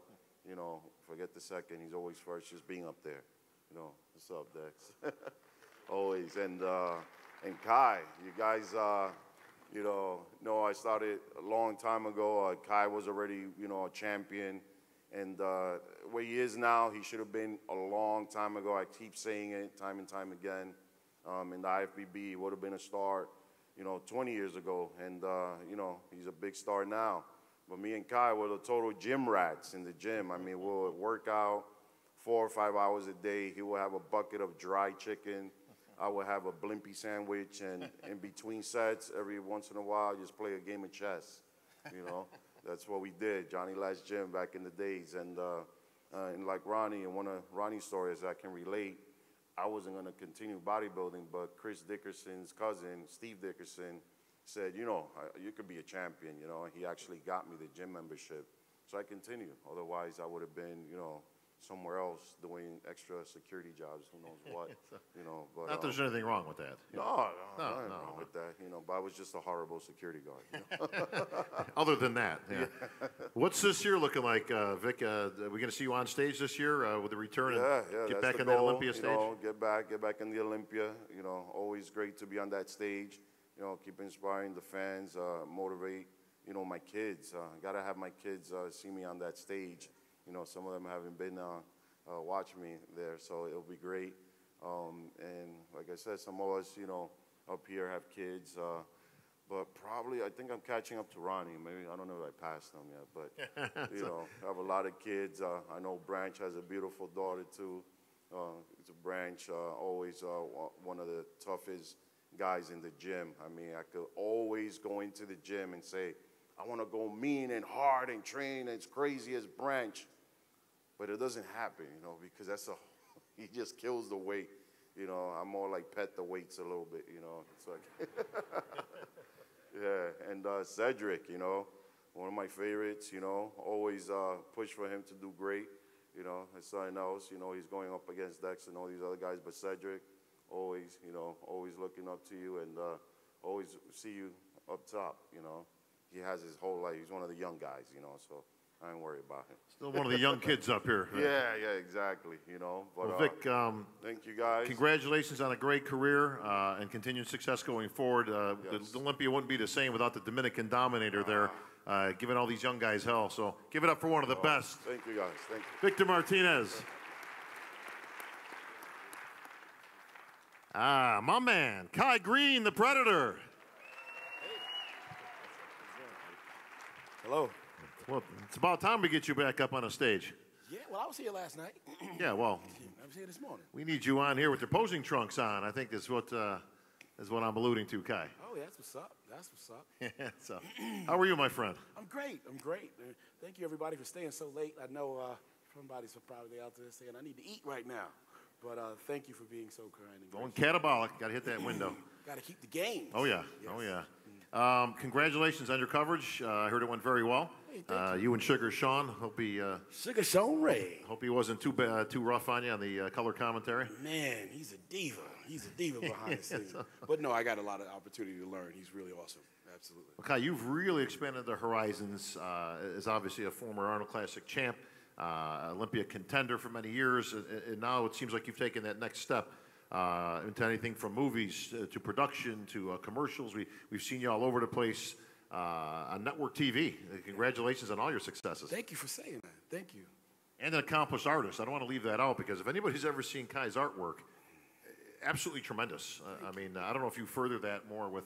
Didn't you have your own comic book coming out? Or? Yeah, we have a graphic novel. We're going to be making a major release in Comic-Con this year in San Diego coming. So we're really, really excited. We're in the process of doing some things to actually make that happen. But yeah, I've got a really good team that I'm working with, and I'm just really excited about the project. So yeah, it'll be coming out in this year, San Diego. That's somewhere on the other side of the summer. Nice. What did you think about I know you guys are doing coverage, but sometimes you got to almost step back to actually see the competition as it unfolds rather than covering it. What did you think about the results last night? Man, I mean, you know, this was really, really interesting Arnold Classic this year. A loaded deck, a lot of talent. Yeah, I was very excited. You know, I got a chance to sit back and watch and really kind of reconnect with some of the thing that inspired me to love this sport in the first place. I think you got a chance last night to see everybody fight. You know, Cedric is a friend of mine, you know, coming in as a defending champion. And we definitely wanted to see him blow the doors off the stage tonight and defend, last night. And you know what? I felt like Cedric was able to come in and represent really, really hard. And he fought a very, very good fight. And I don't feel like there's a loss. I feel like there's a movement, there's a change. But going forward, there's an opportunity to continue to progress and come back.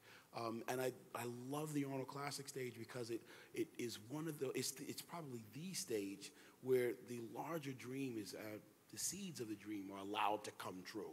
You know, you can water them, you can tend them, and you can actually see them come to life here.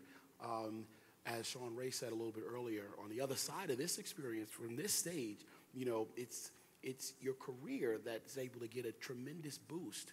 And even in the other things that I'm doing at the business side of my life, now I'm able to see just how fruitful a victory here can be. Well, Kai, you've been on the Olympia stage, you've been on the Arnold stage a number of times over the years. Is there this difference between the two fields, between the two? I mean, the Olympia is the Olympia, of course. It's grandiose. It's our number one in the sport. But the Arnold has its own unique flavor, obviously, you know, with the name of Arnold and the history. Do you feel a difference in your history of competing on both? Well, you know, for me, really interestingly enough, on the other side of this thing, the Arnold Classic is the Arnold Classic. I mean, I've seen it carry such distinction. I've gotten opportunities to do things that I would not have otherwise had simply because I had this victory to my credit. I remember hearing Vince Taylor say earlier today that your life can change after the Arnold Classic, and that is really, really true. It happened for me. I've seen the miracle of that happen in my life. So I will definitely endorse that. That was very well said. Yeah, the title certainly didn't hurt, obviously, going towards your career. Let me bring you to present, Kai. Obviously, you've been off the competitive stage for a little while now. Are we going to see a return to you on the competitive stage? Well, it's very, very possible. Right now, I'm very, very excited. I think they want, I think you get the thumbs up. I appreciate that. Thank you very, very much. Yeah, you know what? I've never stopped bodybuilding, and I've definitely not retired. You know, 2018 looks a little interesting. We'll see how that turns out.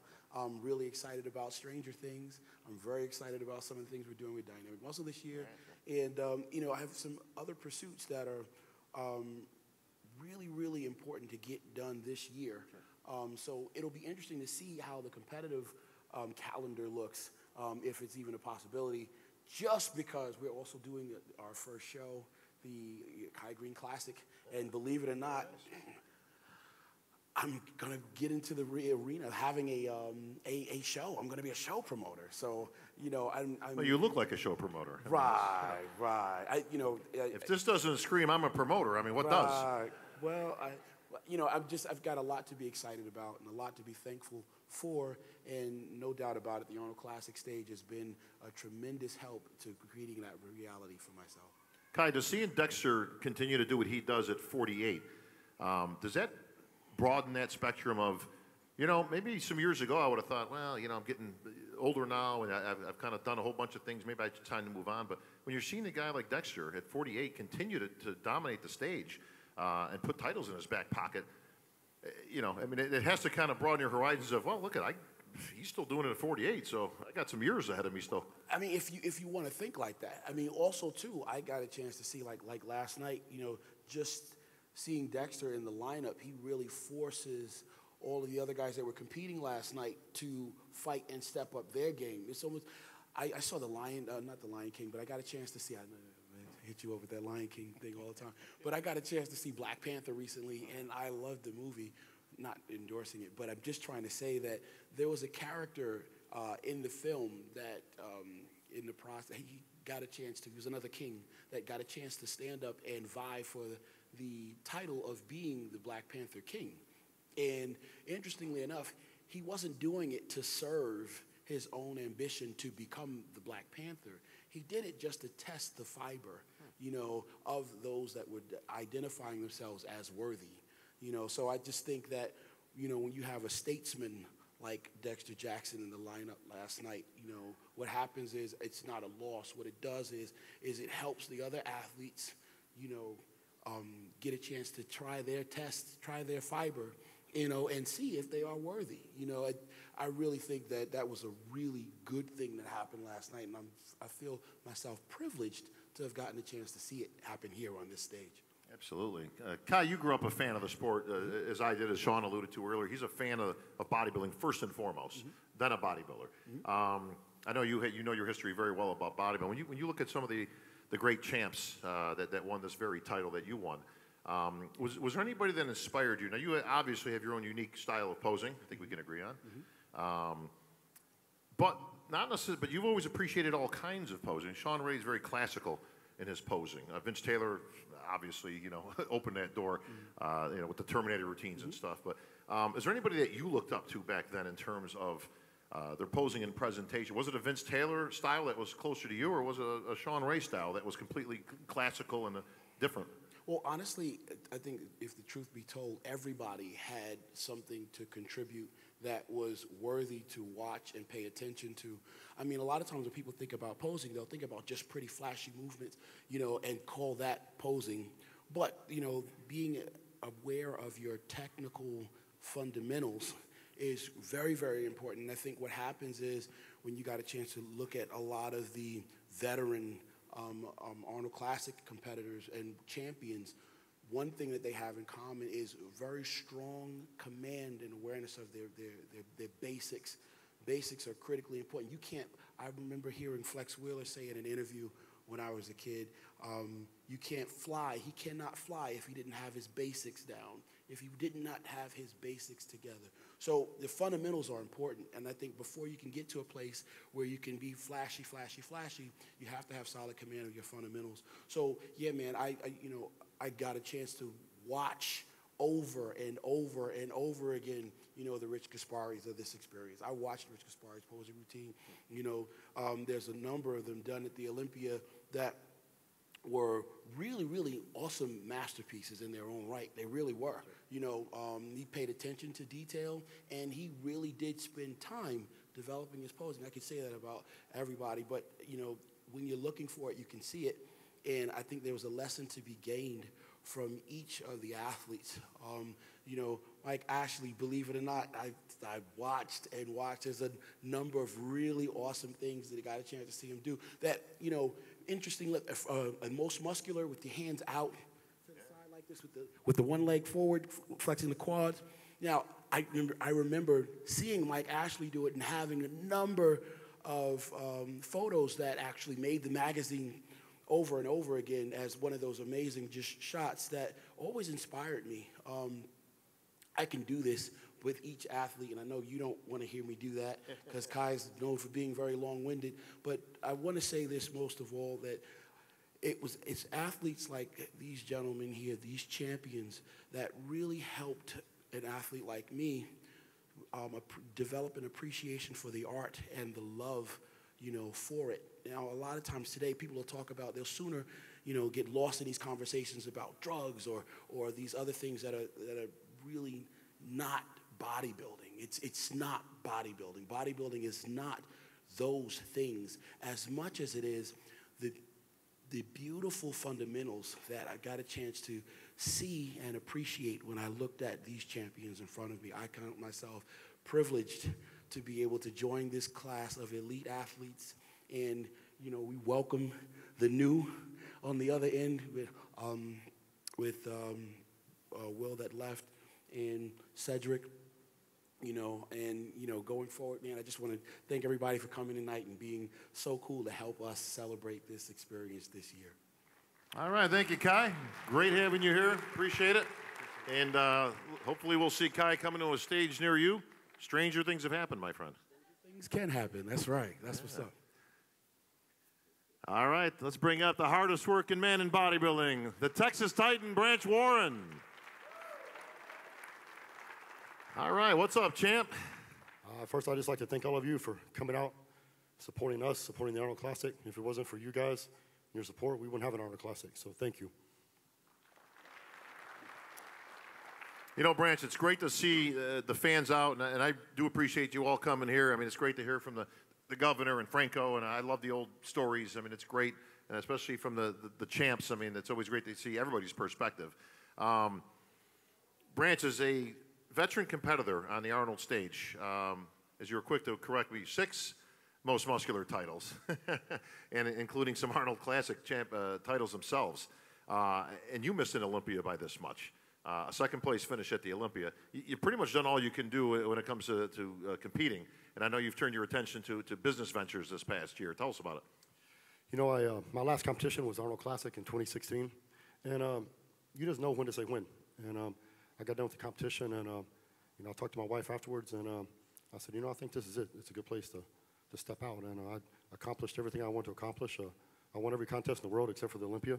Got close to doing it, and Jay edged me out that year, and but he deserved it. He looked great. So I'm healthy inside and out, and I'm a father now, and so that's a big difference too. Is being a bodybuilder, especially to be a champion bodybuilder, you're going to be a selfish, self-centered person because it's all about you all day long. Your training, your diet, your nutrition, your workout, and from the time I'd get up in the morning till I go to bed, the first thought in my mind was whatever competition I was preparing for, and the last thought I thought about at night was the competition I was thinking about, and I'd dream about night, winning the Arnold, winning the Olympia. That's consumed my whole day every day. And when you have a family, family has to be pretty understanding. So since I retired, I've become a better husband and a better father. And those are the things to me that are most important in life. Well said, Branch. Branch, as you look back over your career, and I want to be quick to point out, when you told me, I'm done, I'm going to hang him up, I asked you, I says, how do you want to go out? Do you want to, get on the Olympia stage, do the best you can in there, hope for a good finish, and we'll kind of get you off waving to the standing ovation. And not that this surprises me because I know you very well. You had no interest in that. You're like, no, I'm good.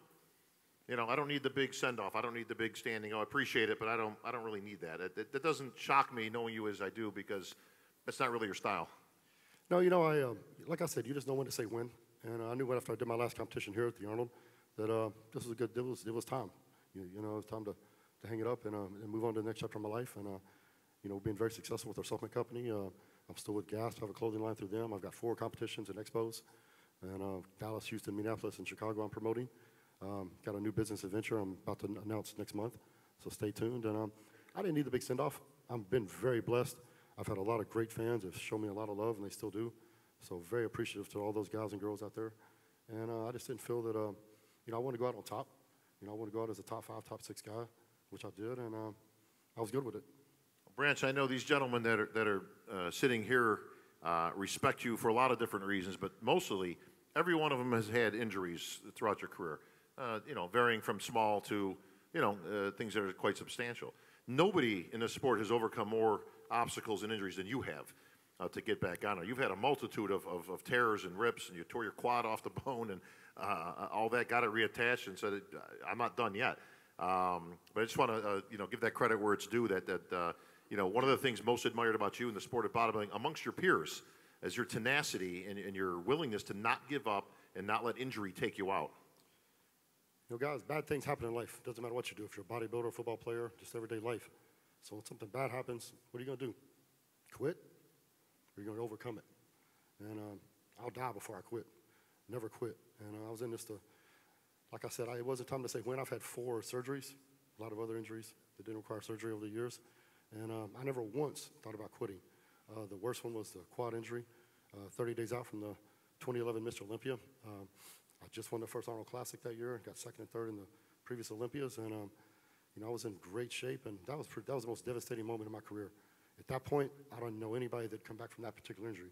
That's usually a career ender. And everybody, all the so-called experts and everybody were seeing my end. But me being me, I just got pissed. So I had surgery on a Monday and a Wednesday. I told my wife, I said, you know what? I'm gonna do the Arnold Classic and go defend my title. And Trish being Trish, she goes, all right, we better start eating more. So she started cooking me some chicken and rice. And I went to work. And so that was the best moment of my entire career was the 2012 Arnold. My daughter was born 3 weeks before the competition. So I remember I was in the hospital with my wife, and I was still having to slip out, go train, cook my food, and bring it back to the hospital. And my daughter was born, and I remember sleeping in the hospital with my little daughter on my chest and eating my chicken and rice and slipping out to go do cardio every morning. And I didn't know until I was 30 days from the show if I was even going to be to do that. I knew I would compete. I didn't know if I was going to be compete successful. And about 30 days out, which was a week before my daughter was born, I remember looking in the gym and posing. I was like, I can do this. And my daughter was born.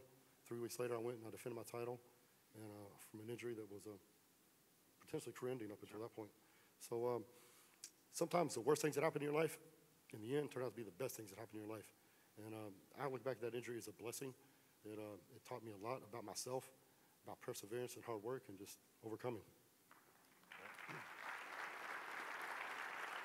A great message to send, Branch, because obviously everybody knows overcoming obstacles. Nobody's going to win every show they ever go in. It's always a tough climb. You're good, everybody complains. You see it all on social media. Oh, I've got this, I've got that, I've got kids, I got whatever. It doesn't really matter. At the end of the day, you're on stage and the judges are looking at your physique. You don't get to submit your resume of what I had to overcome, and they don't care. If you're not winning shows, it's because there's something wrong with your body. So go look in the mirror, figure out what's wrong, go to the gym and fix it. Plain and simple. I think that pretty much sums it up. Branch Warren, ladies and gentlemen. Last but certainly not least, give it up for Sir Cedric. Have a seat. Cedric. No, you have a seat. No, join me. Hey, look, I'm going to wrap this up. I know all of y'all ready to go. Everybody hungry. Mr. Coleman probably need to take some pain medicine or something. I know he hurting. Dexter look hungry as hell. Bodybuilding is the most superficial sport in the world. And some people do it for superficial reasons because they want to make money, they want prestige, they want to be looked up to, they want to be the biggest, most intimidating person, whatever. But there are some people that do it for reasons that are not superficial because they have a genuine love, right? And what's sad is that there are people that have participated in this sport and gave more than 100% to it, but we never have a chance to celebrate them like this because 1% get to call themselves a champion and be able to come to be celebrated. But those lives and those careers of those people that gave everything are just as valuable as that 1% that actually have a chance to be celebrated. And I think that's important. Now, we can talk about who's Mr. Olympia or who's the Arnold Classic winner and stuff like that, but when I look out, some of y'all already left, so you're going to listen to this later. But I see people that have to go to work in the morning. I see people that got off work, took days off to be able to come here, and you trying to figure out how you can manage your money in order to pay your bills, do what you do in the gym and get your food and supplements, trying to manage family and all your other responsibilities, and then go to the gym. That effort is just as valuable as the effort that we put into what we do. But nobody gets a chance to celebrate that.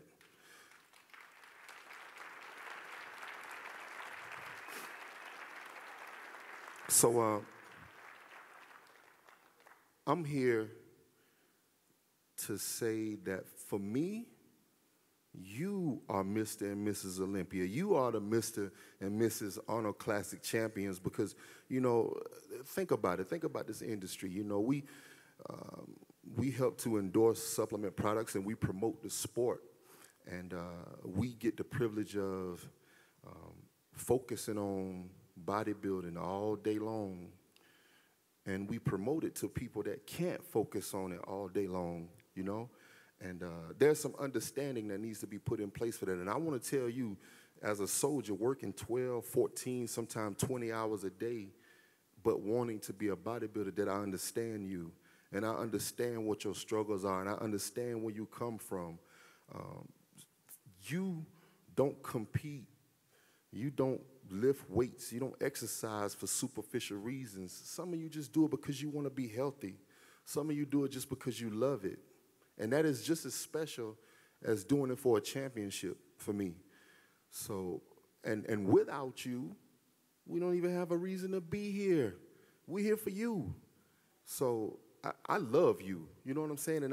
And I was you, looking at these guys and wanting to be like them or wanting to apply their motivation to my life and whatever it was that I was doing.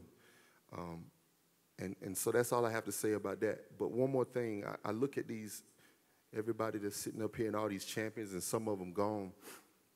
And, you know, last year when I won, I was able to say something about 8-year-old Cedric sitting on the living room floor, looking at TV and seeing Conan the Barbarian. And I remember a bodybuilding show was on ESPN, and it's pictures of me at 5 years old flexing muscles. I don't even remember this, but you know, anytime somebody see anything with muscle related, somebody calling me. I'm outside and somebody says, "Hey, Cedric, them bodybuilders on TV," and I run in and I look at them and, you know, amazed by it. And it was these people here, and coming from the situation that I came from, and some people up here can relate. I hear your stories. I didn't have an image to look up to want to be like. I didn't have a daddy to teach me a skill or teach me confidence or determination or to teach me how to have a killer instinct or to teach me not to give up or not to quit. I didn't have nobody to teach me those things, so I never was able to develop those. But to see that in these men here gave me something to want to inspire to be. In the absence of anything, what am I supposed to do? Just grow up, get a job, help pay bills. You know, that's what it is. And looking at them made me say, I want to be like them. And I want to, you know, I didn't have confidence enough to play sports in school because, oh man, you know, if I don't catch the ball or if my shot don't go in, we will be the reason why I lose. And I don't want that responsibility. I'm not confident enough to deal with that. But I was able to close myself off into my bedroom and do my push-ups and sit-ups, and I was able to flip through the magazine. You didn't have money to buy a magazine. The magazines people gave me, old magazines, because they know how much I loved it. I'm able to do my push-ups in my room and do my sit-ups.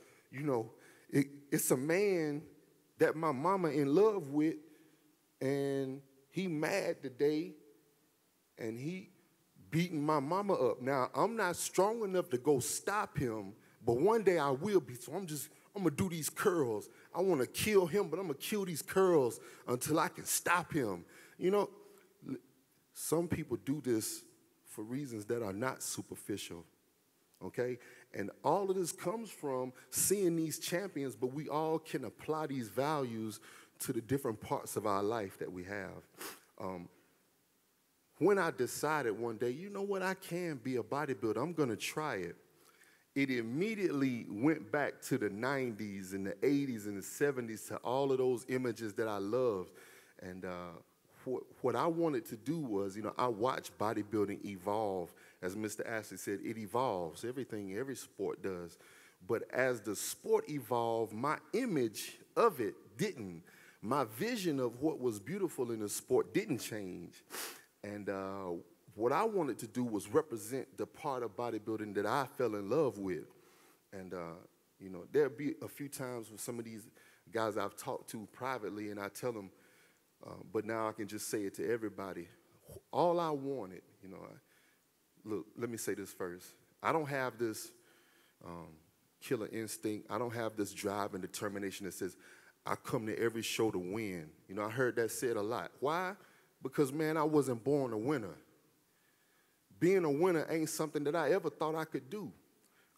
And even still now, I'll be backstage or getting ready for a show scared because I know I'm probably going to lose. And some people will say, well, that way of thinking, you'll never win, you know. Okay, so that leads me to say this. Sometimes the things that you do is not necessarily about the win. It's about the process that you go through to get to the point where you can win or lose. And for me, that's what it's about. Not a superficial reason like winning, but an unsuperficial reason like trying. And some people say the try is not a word. Yes, it is. And I love the try, right? Look, if you dream it, you can achieve it. You heard people say that? I can dream to have a bigger penis all day. It ain't gonna grow, bruh. It ain't gonna grow. It ain't gonna grow. However, working towards it could make me a better person. It might give me a little something just by trying, you know what I'm saying? Maybe I can improve my technique or something, you know? So I like to try because trying is what makes you a better person. Trying is what life is about, you know? Trying to achieve something. And let me say this. You ain't got to be Mr. Olympia to be a good bodybuilder, man. And whenever I typed in, I'm telling you right now, it was 2001, I'm typing in old school bodybuilding, classic bodybuilding. And I seen people, and I'm like, okay, he was Mr. Olympian. No, he wasn't. He was Mr. Olympian. No, he wasn't. And I'm saying, man, why all these beautiful bodies ain't never had a chance to be that? You know, and it's just because that's just how life is sometimes, 1%, you know? But it still don't mean that their accomplishments are any less than that 1%. So anyway, getting back to my story, what I wanted to be able to do was, for these guys that have been champions and that have paved the way for us, and not even trying to pave the way, they just doing their thing. They trying to win shows. Mr. Ashley, what do you say, tenacious? You know, I'm trying to win. He ain't thinking about no nigga from the hood living in the projects. He ain't thinking about me. He trying to do his thing. But I'm looking at him while he doing it. You know, and I'm creating this image for myself that I could possibly be that, you know. So he influenced me indirectly, you know. So what I wanted was, when I do my thing, I'm doing it for them, and I'm doing it as a recognition and an appreciation for them giving me something to want to be in life.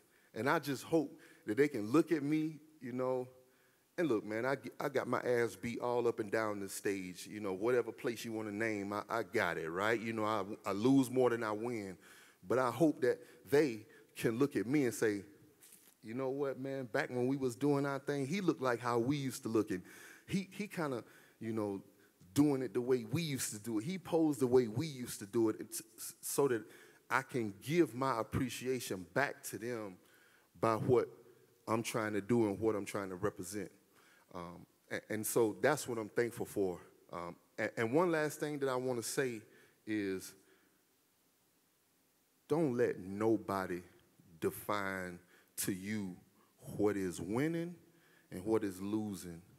Don't let the social media shit mess you up. You know, we look and we see people and what they do, and we see comments, and sometimes that drives our behavior. But what you got to do, man, is be true to yourself and let, you know, when all this is finished and, you know, when we hang our posing trunks up or when we put our workout gloves in the closet forever, let, you know, what you have done along the way be something that you can be proud of, and be true to that. Not let me do what's popular so I can get this W. You know, this is what the judges is looking for, so let me try to be that in order. Nah, you be what you want to be. You know, win or lose, be true to yourself, you know. And if you ain't being true to yourself and you just trying to do whatever is going to get you this superficial win, then are you really genuine, you know? So anyway, that's all I want to say. Bob Chick, you got some long-ass shoes on. Well, Ced, thank you very much. And